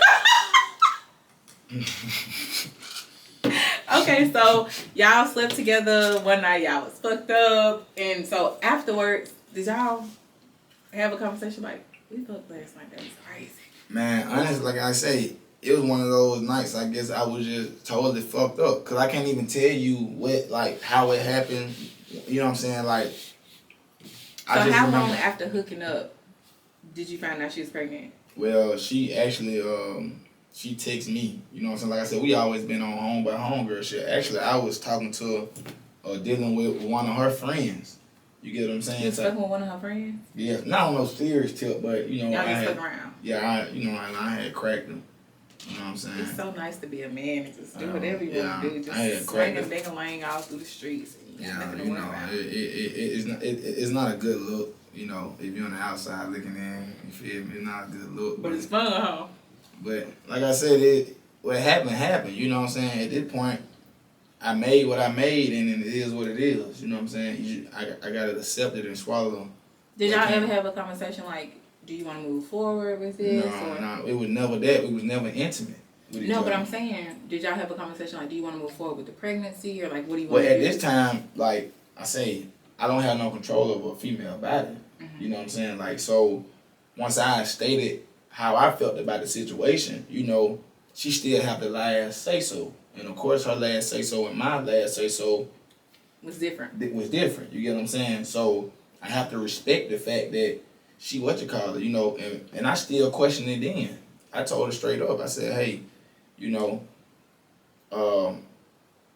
our relationship is our relationship. You know what I'm saying? Like, you always been a solid individual to me. You get what I'm saying? So I'm gonna give it the benefit of the doubt, but I'm still gonna get a DNA test. You know what I'm saying? This is my only child that I got a DNA test for. Was she offended by that? No, I don't know if she was offended or what. She was offended. She didn't show it. She was like, okay, that's cool. I know who I fuck type shit. You get what I'm saying? So, because when she told me, I'm like, shit. When she told me she was pregnant, I'm like, shit, by who? Shit, yeah, I'm like, shit, by who? You know what I'm saying? Like, shit, what, you let one of these niggas knock you up? And you the nigga? You feel me? So, like I said, everything was mind blowing. But like I said, when she told me that it was mine, or was a possibility that it was mine, well, it was mine. You get what I'm saying? Let's just take a shot. I mean, you can refill your drink. Yeah, I'm gonna refill my drink too. But when she told me it was a possibility it was mine, I still gave her the benefit of the doubt. But I told her straight up, like, hey, I'm going to get a DNA test. So I don't think that's fair. I think, honestly, and people can think what they want, but I think that's fair for people in relationships. Just so that you I don't give a fuck if it's 10 years down the line, you ain't got to question it. I feel like DNA tests should be mandatory in the motherfucking delivery room. It just saves people so much time and anger and frustration, like, and clarity. But some folks get offended by that shit, man. You know what I'm saying? Especially we supposed to be dealing with each other. I mean, you know what I'm saying? On the other side of that, if I've been fucking with somebody for like, I've been with my nigga for 5 years, I'm pregnant. He want a DNA test. I'm gonna fucking fill feel some type of way. But we're going to get it because I want you to be at peace with the fact that this But shit. I ain't gonna even stunt. If I was in that situation and I had to question it, I would never tell you. Guess what? That's the mother of your child you want to tell me? No, because there's gonna be a time where you're not gonna be around. Our DNA test ain't nothing but a swab. You get what I'm saying? I can go to Walgreens and CVS and sneak and get us. You get what I'm saying? Because you still gotta go to work. We still gonna have separate time. Was responsible for the liquor tonight, and he didn't bring no shot cup. So yeah, I did. Shit, I brought enough, and I bought this margarita mix shit. Yeah, this shit already pre-mixed anyway, but I bought it. So, but yeah, like I said, shit. I think I was told that in April though, like April or May type shit. You know what I'm saying? That she was pregnant. Mm-hmm. Shit, I didn't tell my mama until November. Was you kind of scared to tell her? Because I was still questionable. Don't take a shot, man.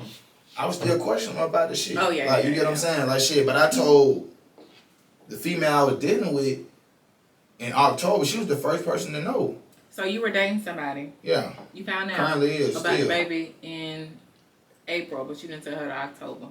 Yeah, because I was spooked. But you also had to verify that it was yours. But I didn't verify it until after my child was born. Okay. You get what I'm saying? But I did tell her that it was a possibility. That you had a baby on the way. That I had a baby on the way. And that shit took... How did she react? Man, that shit took so much in me. I ain't even stunt. That's probably the nervous I ever been. I don't discount how hard that would be for a dude. Like, especially when you fucking with somebody. Like when you fucking with somebody, you actually got genuine love for somebody and shit like that. You don't want her to leave. Man, bro, cause she ain't been nothing but good. Yeah. You get what I'm saying? Like she even gave a nigga the benefit of the doubt that, okay, I know we in different states type shit. You get what I'm saying? I know pretty much on how you move, on how you know what I'm saying, how you go about shit. You know what I'm saying? I'm gonna give you the benefit of the doubt. I'm gonna let you pretty much do you. Just pretty much, what she did was step outside of her comfort zone. Mm-hmm. You get what I'm saying? And then I come back with this low blow, boom. You feel me? Yeah. When technically she could have been the same person she been in her previous situations. You get what I'm saying? So bullshit. I ain't gonna really say on some bullshit, but more stern with a nigga, with you know what I'm saying, with a nigga she was dealing with. Yeah. But she loosened up on me. And like I said, I hit her with a low blow, you feel me? So that shit took a lot in me. I'm like, damn, I don't know. Like I said, I told her before I told my damn mama. I told her October, told my mama November. My baby was born December. I understand people lying about that because the honest truth is, it's just not, a large majority of women are not going to take somebody serious that has a baby on the way. True. So I get, like, if you actually really care about somebody and you don't want to lose them, being but it's hesitant nothing I lied about. Mm-hmm.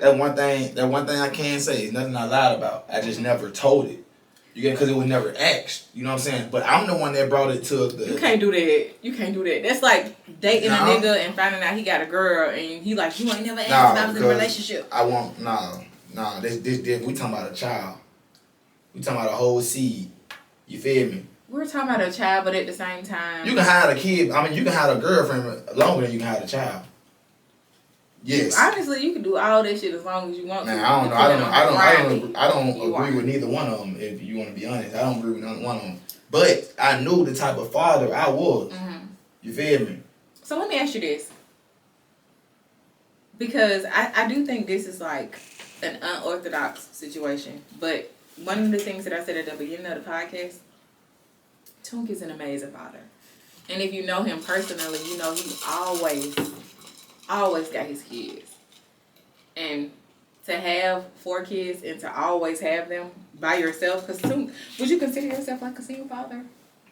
I am a single father, but I'm a single father with assistance. Who co-parent? Yeah, who co-parent, you know, to the fullest. You know, I don't double dip, I don't dip and dab, I don't do none of that shit, you know, some of the other niggas might do with the mother of their kids, you know. I keep shit professional. You know, like I said, I feel like I have a positive relationship with all 3 of my baby mamas, you know what I'm saying? Like, it's clearly an understanding. If it ain't about the kids, then, you know, it's pretty much nothing we know, we need to talk about. I don't care about your situations, you know. You shouldn't care about my situation, but if you see yourself being with somebody, longevity. Mm-hmm. The only respect The only thing I would like for you to do is introduce me to him out of respect. You get what I'm saying? Because this somebody who's gonna be around my child consistently. I feel like I should be obligated to know that because you gotta look at the career field I'm in. You feel me? And even if I wasn't in this career field, I just feel like anybody who's a parent or who is co-parent should owe the person who they have a child by enough respect to introduce their partner. Now, if you're a deadbeat, motherfucker, you ain't got no say so. You get what I'm saying? If you're a deadbeat, you're a deadbeat. You don't got no say so. Whoever mama bring around, mama bring around. Nigga, you ain't doing your part. Shit. Fuck you gonna tell her? Bring around, mama bring around. You know what I'm saying? But I feel like if you have a genuine relationship with the mother of your kids and y'all are straight, yeah, y'all are straight. Shit, I feel like you owe your the father or the mother of your kids enough respect to tell them, you know what I'm saying, introduce them. How did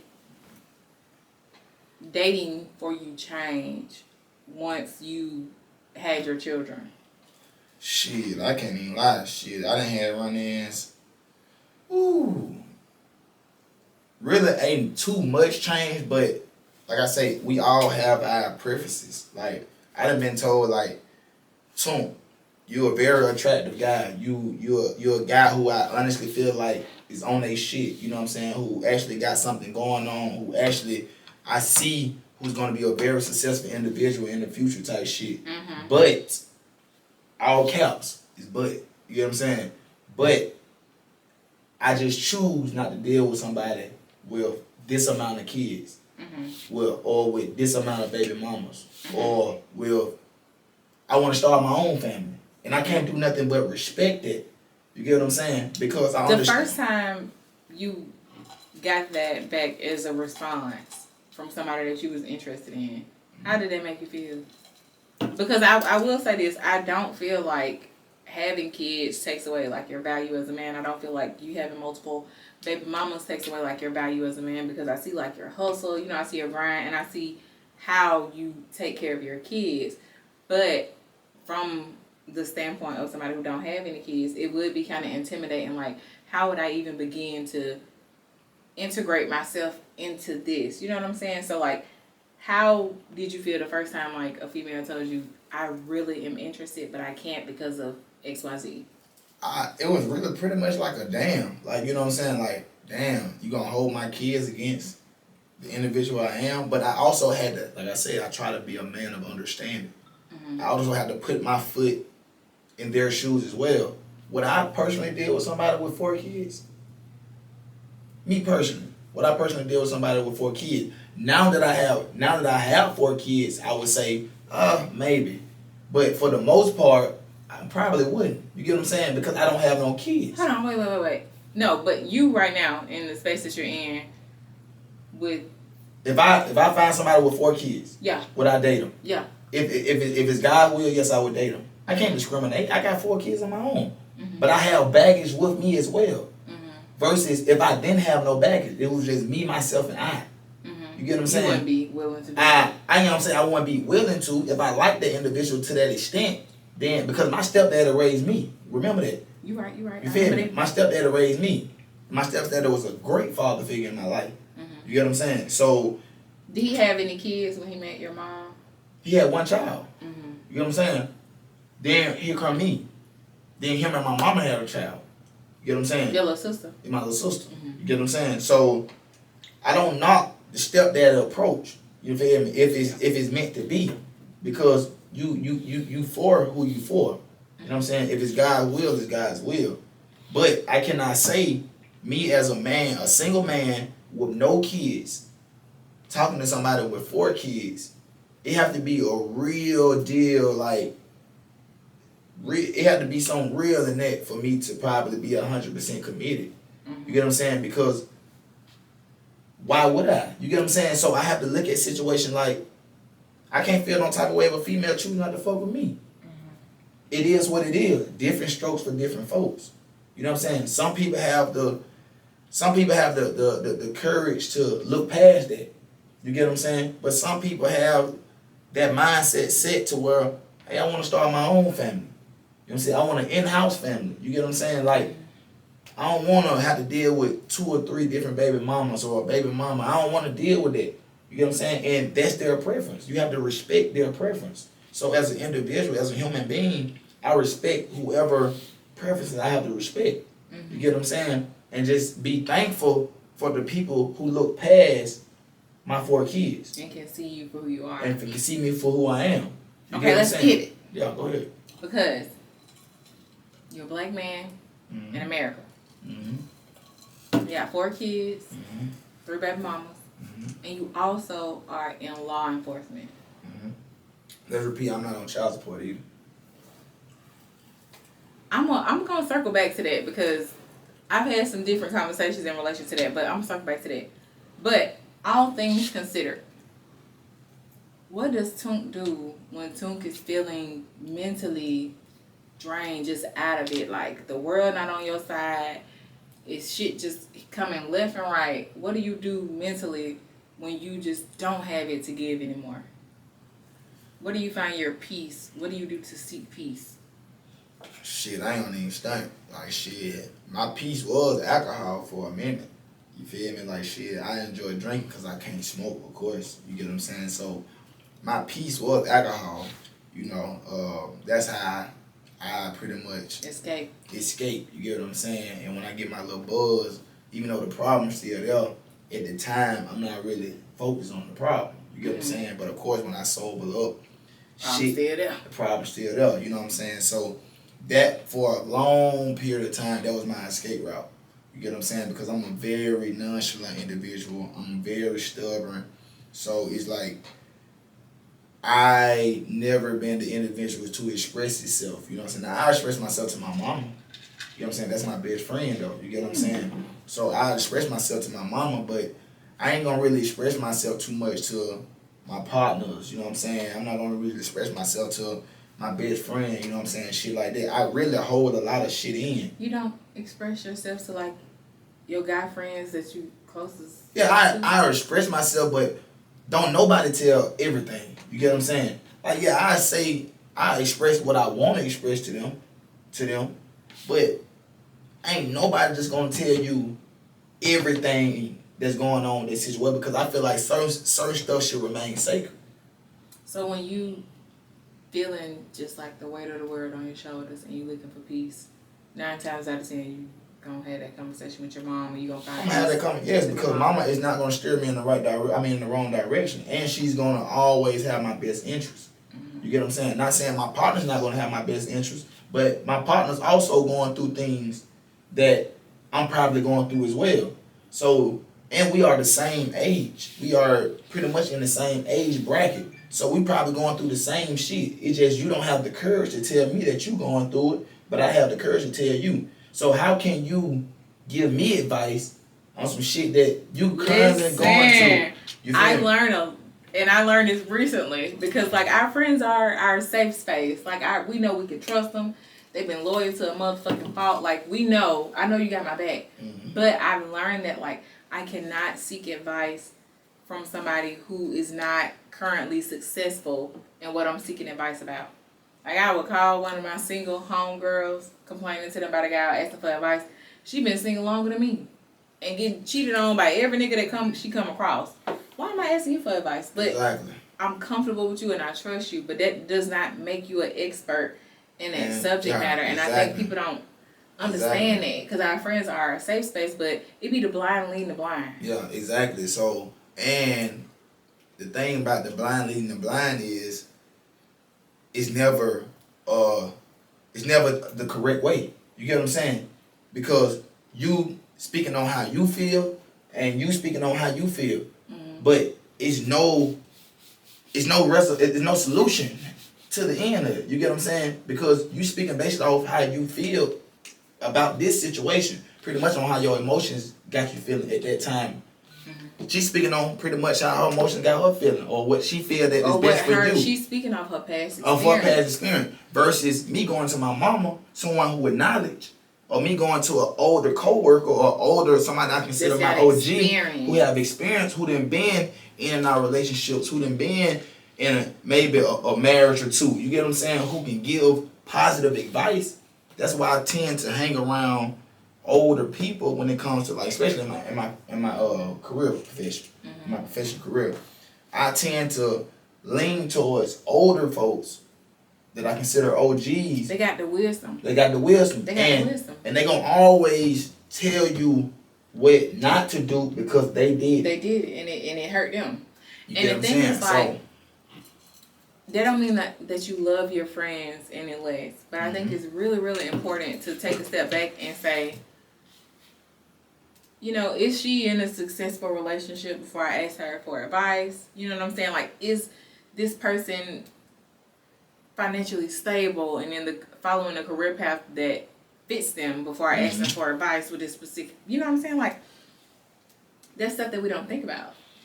And I've learned that I've got really bad advice from some of the most miserable bitches, and took that advice and then took it to the dude I was dealing with at the time. Needless to say, we probably don't fuck around no more, because you cannot take advice from people that are not successful in the area that you are seeking advice. True. You can vent. It's a difference. Venting and taking advice, it's totally different. Yeah, I feel like personally, bro, we all need to go through our problems. We all need to go through and deal with our problems. How we gonna go through and deal with them? Like, we all have different feelings and outlooks on different things. You know what I'm saying? This can be my best partner. You get what I'm saying? Like, this can be somebody I can be here for financially, physically, but it's hard to be there mentally for somebody. You get what I'm saying? Because that person's mental state is their mental state. You get what I'm saying? And regardless on who you are or what role do you play in their life, they're gonna go with what their mind tell them to go with. You get what I'm saying? That's why in a lot of situations I stay out of people's relationships. You get what I'm saying? Like, cause relationships gonna come with relationship shit. I had to learn that, because people ain't gonna never tell you everything that's going on. Man, and 9 times out of 10, whoever's talking to you, if it's your friend, they're gonna paint themselves in the light as the victim. You know what I'm saying? They're gonna always tell the story in a way that sways your opinion their way. There's 3 sides to every story, bro. So now when people call to vent about relationships or whatever, I listen. And I try not to give advice. I try to provide like an assessment of, well, it sounds like he doing this and you doing this. But I try not to give like concrete advice, because you'll never have all sides of people relationships. Exactly. So sometimes people just want to be heard, though. Sometimes people just want to vent and listen. Yeah, and another thing with relationships, I just feel like, you know, when you're dealing with relationships, bro, like, I'm single, right? So I've been single for, 3 years now. So it's hard for me to get a relationship advice to somebody who's in a relationship when I'm not in one. So we currently not going through the same problems. You get what I'm saying? So I have to respect my boundaries when it comes to somebody venting me about a relationship, because I'm not in a relationship. It's a difference if I've been in a relationship for a period of time with my spouse or with my loved one, and the person that vented me been in a relationship for a period of time with their loved one.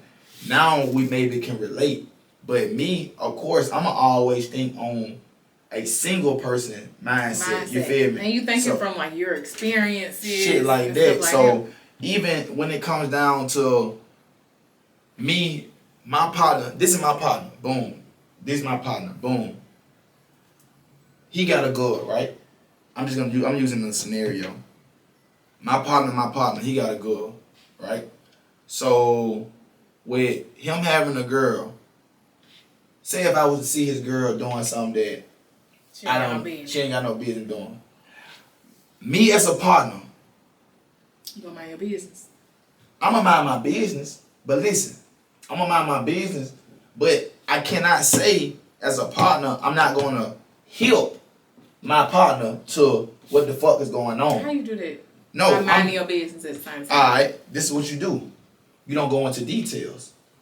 All you say is, because if you my partner, like you say you my partner, right? You know I'm not gonna come to you with no bullshit about your female. You get what I'm saying? Yeah. Fool. Real nigga to real nigga. You need to watch it go. It's up to you to be the detective. So It's up to you to be the detective. but in that situation, the dude gonna be like, hold on, bro. You got to tell. if you know something, just say. You gotta go. Okay, you gotta go into detail. You gotta go into detail, man. You gotta let me know, fool. It ain't my job to go into details, but you know, as a partner, I won't come to you with no sideways shit about your girl, bro. You need to watch your girl. You want me to tell you something so crazy? What? My homeboy, he married, and him and his wife hang out with like other married couples. And he told me Which it should be like that. One of the girls is his homeboy wife, and it's his wife's friend was giving him like little vibes that she wanted to fuck with him. And he went and had a conversation with his wife like, hey, I think such and such, she acting like she's trying to take something. Like, his wife was like, get the fuck out of here. I don't believe you. That's my homegirl, blah, blah, blah. Went to his homeboy. But I feel like this was a mistake. He went to his homeboy, but he called all the homeboys to the house. It's a homeboy me. Nah, you don't do that. Hey, man. You just have I'm gonna be honest with you. Your girl did such and such and such and such, and that shit made me feel away like I feel like she ain't for you. Now, I'm a dude, you brought all our niggas here.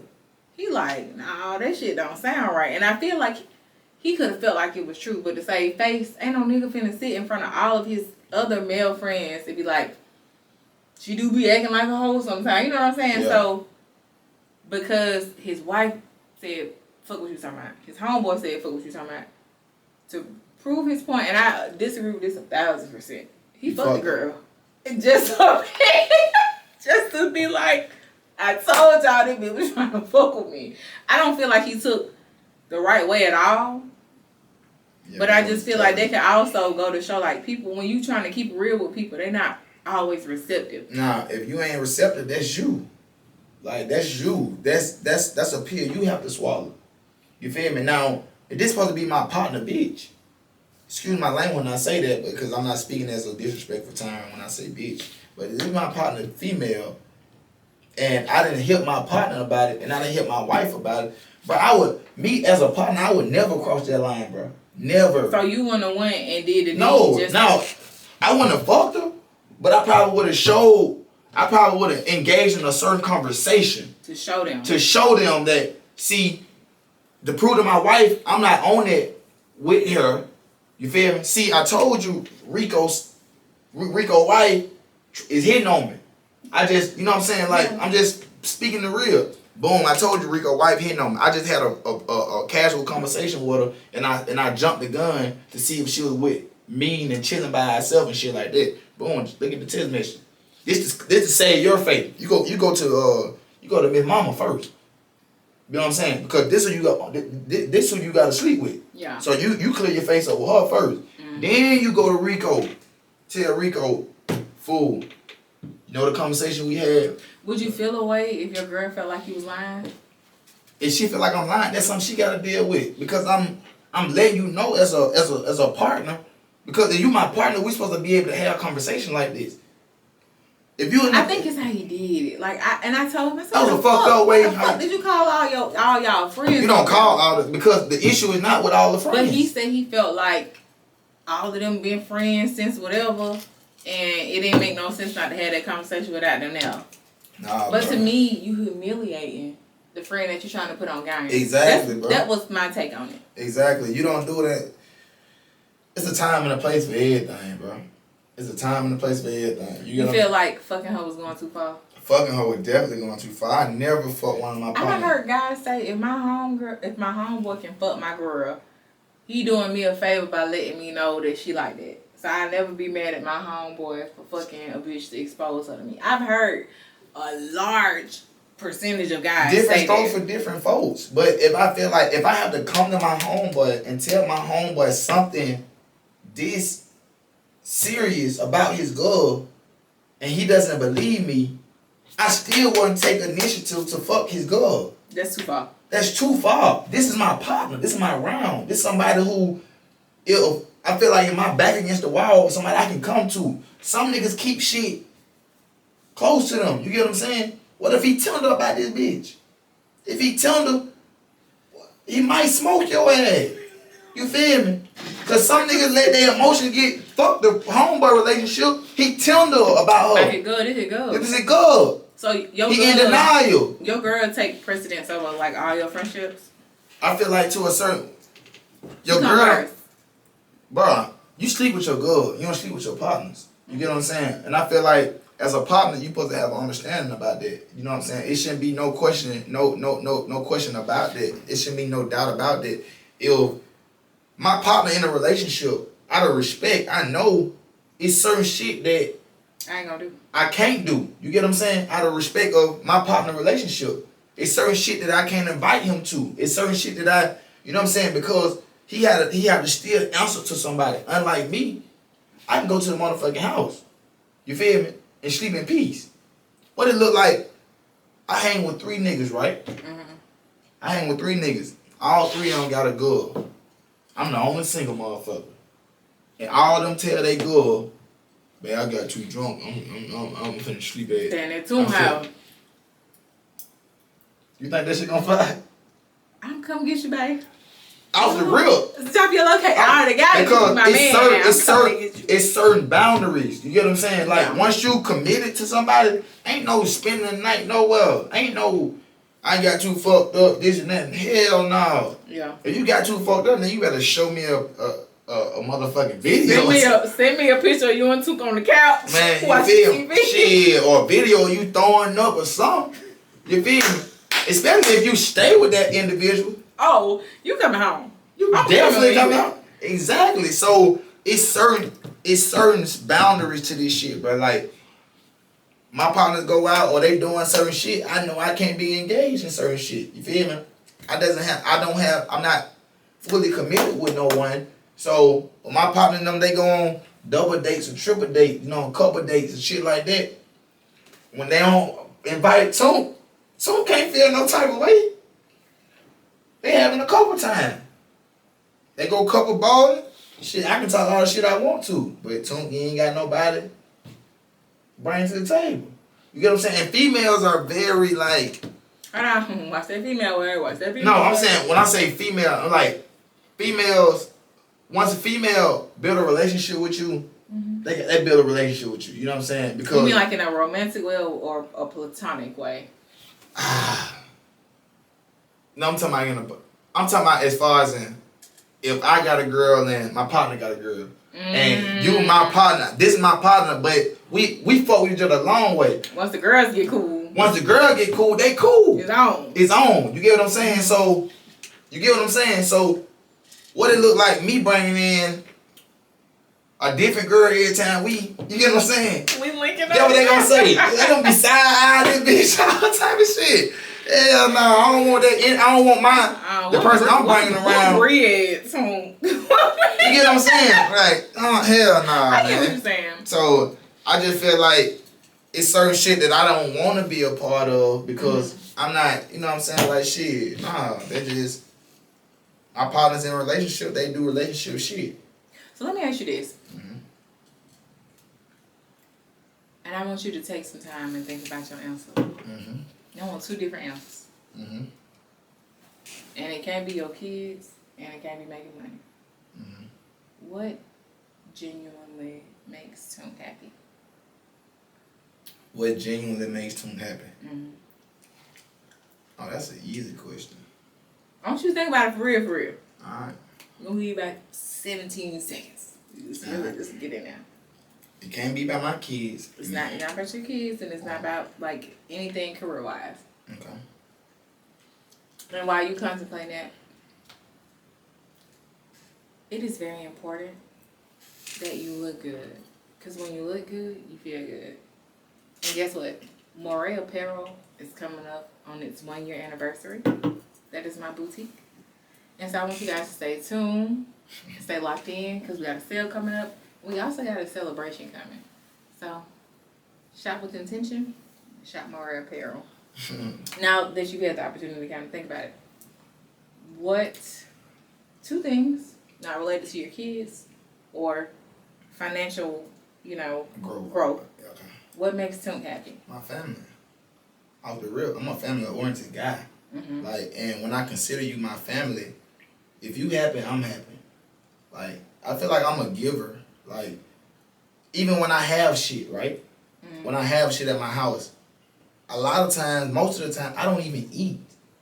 But I fix all this food to make sure everybody else satisfied. The last food he fixed fucked my stomach up so bad, y'all. I thought I was gonna have to go to the hospital. Yeah, What? I don't know what she ate before. He very hospitable. Okay, so your family. Yeah, my family. What else? Shit, just me being in a good. I feel like me being in a good stage of mind. Like shit, you know, me having a relationship with the Lord, me seeing my growth in myself. You get what I'm saying? Like I feel like that makes me happy. You know what I'm saying? What type of growth do you feel like you've seen in yourself over the years? Shit, man, my growth is just like I can say like for a long time, I ain't never used to think it was nothing wrong with me. If something happened, it was on that man. You know what I'm saying? If something happened, it was on that female. Like I can't do no wrong. I swear to God, your friend that I was talking to, that I was saying, the stuff that was happening made me turn the mirror to myself because he's so cool, he's so easygoing. Yeah. So I had to kind of assess, like, are you being confrontational?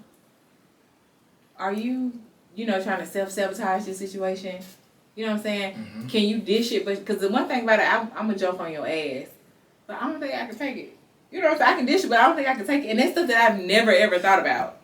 Yeah, I can go a day without missing your phone calls because I was busy. But if you miss my motherfucking phone call, it's a problem. That I've never seen an issue with that until, like, I just had to really step into, like, self-awareness. Yeah, and I've grown because, like, I had to understand that you are wrong. You are wrong. Sometimes. You have to be able to accept that. And you got and you got to be able to be willing to do the work to change. Because when I find something negative about myself and it's like a character flaw, I really do like a deep dive to work on that part of myself and improve it. Because like once you see some shit that's fucked up about you, you want it off you. True. So in like romantic situations, if I'm selfish or if I'm controlling or you know what I'm saying, if it's my way or no way, that's the shit that I be trying to work on because like I don't want that in a partner, and so I know people don't want that in me. True. So I think like you saying like your growth over the years, I think that's so important because I don't think people really take the time to self-reflect like they should to try to fix things that like, and it ain't awful shit. It's shit that like maybe you spoil yourself, or maybe you used to being by yourself, or maybe you had a guy that just did everything you wanted him to do, and that ain't reality. True. So like, what have you discovered about yourself? I had a long. I knew this, but I had a hard time accepting it. My attitude. Yes, like see, you haven't dealt with me on that level to where you will really experience my attitude. You get what I'm saying? But I'm very quick tempered. Really? Oh yeah, I'm very quick tempered. Very like hot headed when it comes to a certain thing. Yes, like my patience is very low. I ain't never heard that. That's what I'm saying. Like because these are the things that if you're not in my intimate, you know what I'm saying? If you don't have an intimate relationship with me, you know what I'm saying? Or you're not in my everyday household, you won't know these things. You get what I'm saying? Like, cause I get a lot of responses that you hard to read to. You get what I'm saying? To me, you seem really like mild-tempered, easygoing. Like I'm very easygoing. Always up for a good time. What's your sign? Don't say don't worry about it. I'm Aquarius, yeah. So I'm very easygoing. My whole life, my 29 years of living on this earth, like I never had an issue with getting along with nobody. Mm-hmm. You know what I'm saying? I always been someone that always knew how to have a conversation with somebody. What's the quickest way to piss you off? Shit, it just depends. Like shit, the quickest way to piss me off, a stinking motherfucker no one. That's more definite. I can't. So if your homeboys come kick it with you, you can tell them, come over, let's have some beers. Man, you stink. I'm telling you, you stink. I'm a little musty. No. But what up, bro? No, bro. I can't stay. Go beige, bro. So your homeboy come to your house musty, you gonna? Hey, bro, you gotta get in the shower upstairs. Bro, you gotta do something. Like you're not finna just. It's a dude though. Okay, I don't give a fuck if you're a dude or a female. They got your stinking ass. You know what I'm saying? Like bro. Cause we too grown. That should be number one. You feel me? Like I said on the last episode, well, she on the last podcast we had, shit. Hygiene is important. Hygiene is very important. So if you a stinking motherfucker, man, like shit, boom. I had you the quickest way to piss you off. You said be stinking. Man, you a stinking motherfucker, bro. But as far as in my growth, get back on that subject, like shit. Like I said, and to this day I struggle with it, but I also your temper. Yes, like yes, like I had to, and a lot of it comes from, especially like what I do now. You get what I'm saying? Because I have, like I said, I don't show no emotion. You interacting with like crazy people all day Like long. I'm just, I be having a lot on my plate. Like in general, like you have to look at it. When I go to work, I have to put all my problems to the side and deal with everybody else's problems. And then naturally, everybody else's problems becomes your problems. You get what I'm saying? Because the type of person that you is, you're a kind-hearted person. You really be want a resolution, or you really be want to resolve certain shit. You get what I'm saying? You really be want answers to certain shit. But then this way it comes into, well, I had to separate work and life. You get what I'm saying? Because if you allow your job to interfere with your daily lifestyle, And if you allow your daily lifestyle to interfere with your job, you'll never be successful. You get what I'm saying? Because one thing about it is, if I take what I go through at work to the house, my response to my children will always be negative. You're gonna be the kitty cat syndrome. And I had to realize, bro, like it took me, like I'm not scared to say this, like this what made me start seeking therapy. I seek a therapist every month. You have a therapist? Yes, most definitely. Yeah, most definitely. So you know I got my master's in family marriage therapy. Well, I'm on the back end of finishing the program. How is therapy? And I wanted to ask you that, but I try to not slide that question in like every episode. Bruh. But how has therapy affected And you? I've been doing therapy for about 2 months now. Like, you know. So you fresh in. I'm fresh and it's in. once a month. And well, at first it was twice a month. You get what I'm saying? But then, you know, because when I first started, it was free, of course. You know what I'm saying? Because my insurance paid for it. You get what I'm saying? So I had like 3 free sessions. So the first month I went at the beginning of the month. I went at the end of the month. You feel me? And then the second, my last session, I went one time, I think in January. Then when January came, you feel me? That when I got introduced, like, hey, you know, you done ran out of your 3 free times. Every other time would be a $25 copay. Cool. Which is reasonable. Yeah, $25 ain't shit. You get what I'm saying? So shit. What made me seek therapy was one day I came in the house. Of course, I picked the boys up and shit like that, helping the boys with their homework. And I don't know if I just had a burden on my shoulders, on my back, or whatnot, but you know, I was helping my boys with their homework, you know, and one of my boys just wasn't getting it. You get what I'm saying? If Johnny had 10 apples, that's what it was giving. Like definitely. So one of my boys just wasn't getting the concept of the lesson, you know what I'm saying? And my other boy was, you know. So my other boy, he going through his work, you get what I'm saying? And my other boy struggling, you get what I'm saying? And regardless on what way I break it down, he just ain't getting it. He ain't getting it. So, like I say, dealing with this shit I deal with at work and bringing it home, like, I'm already, like, low-key frustrated. You get what I'm saying? So... You ain't even got the opportunity to decompress. Yeah, like, you know what I'm saying? Because I'm leaving work, going straight to pick my kids up from school type shit, you know what I'm saying? Then doing their work with them, and then we on to the sports type shit. You feel me? Like, then spoon, when we get home from sports, shower, eat, go to sleep, next day type shit. So, boom. Goddamn, one of my kids just wasn't getting it, and I just exploded. Like, I exploded. When I say I exploded, and I was saying, like, some real, like, hurtful shit. Like, as a 7-year-old or a 6-year-old at that time, to have to hear, you get what I'm saying? Like, I was saying some real, like, bad shit to him. You get what I'm saying? Like shit. You just had a tough day and you was projecting. You feel me? So I just let it. I was cussing. I was on 110. You feel me? So then when I said what I said, it took a burden off me a little bit, but I'm still like mad. I'm angry. You feel me? And then cause of course my child started crying type shit. You feel me? Because he already emotional.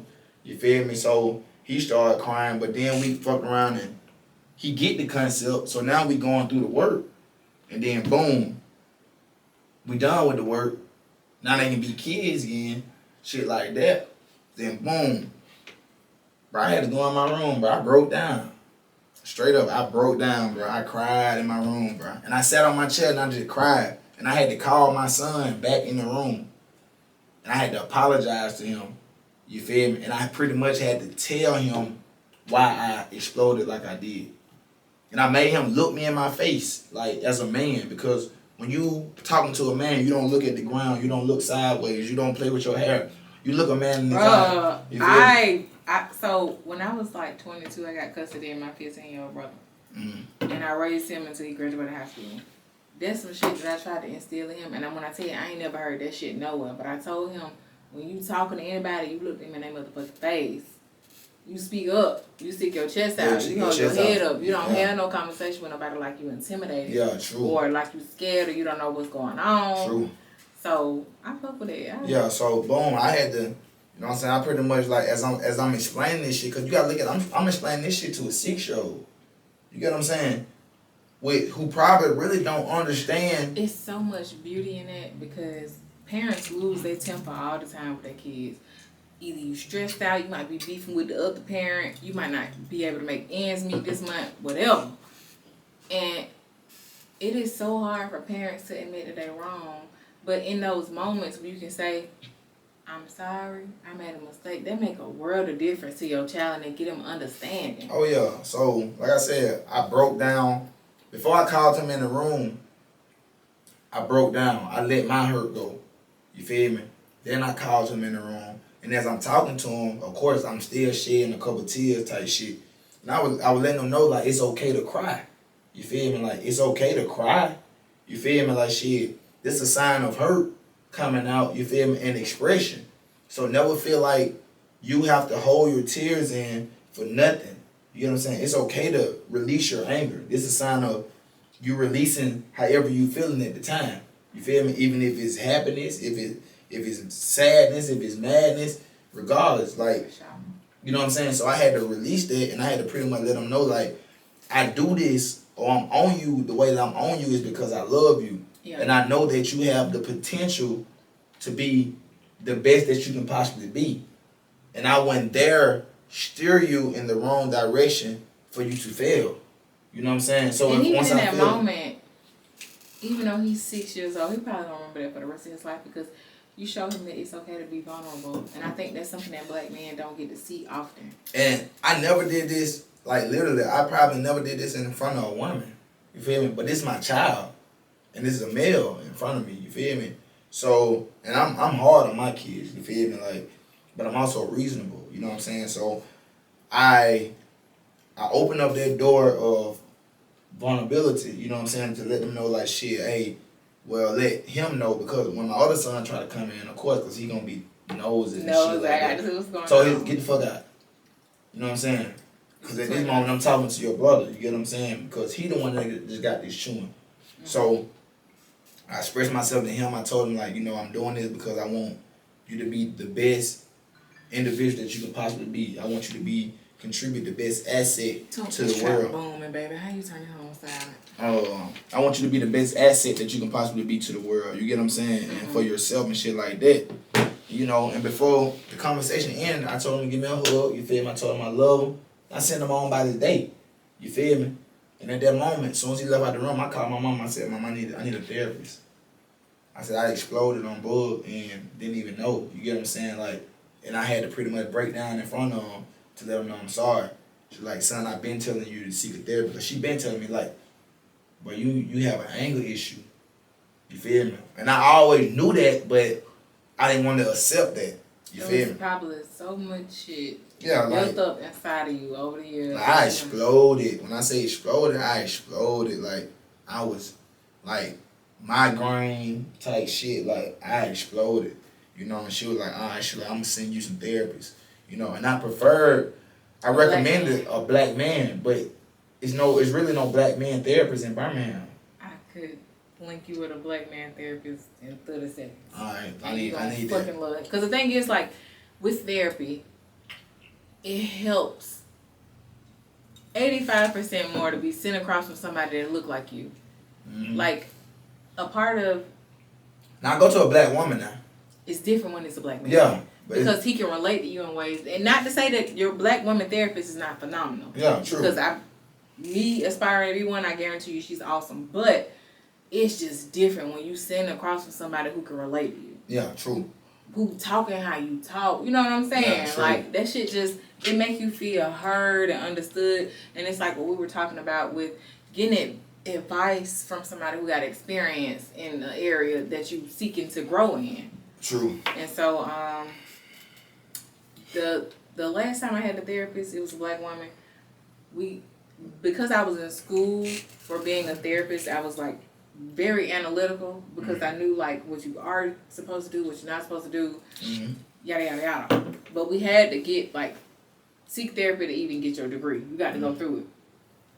Me and that lady, like she was such a resource to me that we got so close that I had to end our therapeutic relationship because I was in school for it and I knew like, okay, wait, this not indicative to me growing because we became friends.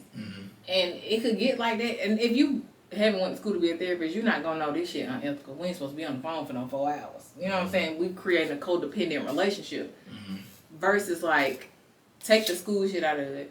This a black woman that understands everything I done been through. And she can regurgitate shit back to me better than I can say it to myself. And I trust her. Versus like I had a friend that goes like black woman, white therapist. White woman therapist. She called me crying, damn near screaming, saying she felt triggered, saying she felt like the lady that's sitting across from her was judging everything she said. And sometimes the lady probably wasn't judging her, but she can't relate. And your natural response facially, if somebody says some crazy shit, you might make a face because you're not used to it. And it ain't that you judging them, but damn, bitch, it's crazy. Yeah, true. You know what I'm saying? So the thing about it, bro, and I'm not a racist, bro. You know what I'm saying? Like, but I also feel like, you know, regardless on how cool a white person may be, you know, to a black individual or a black person, you know, I feel like it would never be similarities. You know what I'm saying? Because the things that you encounter in life and endure in life, I'm enduring the opposite. You get what I'm saying? So you walk into a room, you know, you walk into a room or a building or a business meeting, you know, with your shirt and tie on, everybody look at you like you normal. But if I walk into a room or a business or office, you know, with my suit and tie on, people looking at me like, why the fuck is you here? Yeah. So, what do you do? You know, Who are you? Yeah, exactly. You know what I'm saying? And for you to be here, you must be something. And the thing, that's the struggle of a black person every day because even with a couple years back when I was working at the bank, I ain't gonna say the bank name because fuck y'all, but the first time I wore like some, had it went black. Not a natural color hair. It's a natural color for black women. You can Google it, but white people, they ain't gonna do all that. Yeah. They think black people just supposed to have black hair. That's it. It was like an auburn brown color. This other lady that was black, she probably was in her 60s, was going around to like other people at the organization calling me Jezebel. You know who the fuck Jezebel is, right? That's the hoe in the Bible. She probably was like the first hoe ever. And I'm like, we in this corporate environment, you know what I'm saying? Like I got all these accolades, and you going around to people calling me basically a hoe because the color of my hair. It's a black lady. And a black lady. Accomplished black lady. She's so much further up the pipeline than me, it don't make no sense. Now I ain't gonna lie, I went to HR. Fake crying, because my minor is in theater. I can cry on the spot. And I was crying, I was like, you know, she's telling people I'm Jezebel and Jezebel is a whore. And a white lady like, if it's any consolation, Khadijah, I don't think you're a whore at all. Like, thank you so much. So she got in like hella trouble. But that stuck with me. Because even in my job now, when I got a new boss that was a black woman, my hair was black for like her first 6 months in the position. Because I was there before she got the job. Mm-hmm. And today, she came in my office because I waited to start. My hair is how I express myself. Mm-hmm. The color, whatever, how I'm feeling, that's what I'm with. They say blondes have more fun. They do. It's been giving real life. Inside. But anyway, so. Hell no, man. My boss stuck her head in my office today and said, your hair looks really professional. Even though it's blonde. It looks great. And I was like, thank you. But there's like a perception that like you're gonna be unkept as a black person. Like I had to ease that red in on them. I had to ease this blonde in on them. But like there is a perception that like if you switch your hair a lot, like you ghetto or you're not professional or you lack this intellectual capacity, and that's not true. That same week at Regions when I had my hair like a auburn brown, this white girl hair was orange. They ain't say shit though. It's not a natural color hair for. Alright, what we talking about? Yo. Now listen, one thing that I learned, you keep the headphones out. Cause I feel like the people ain't got a chance to see your face for real. You see my face? You see this fucking skin glowing? I got that facial last night. I feel like I can see it.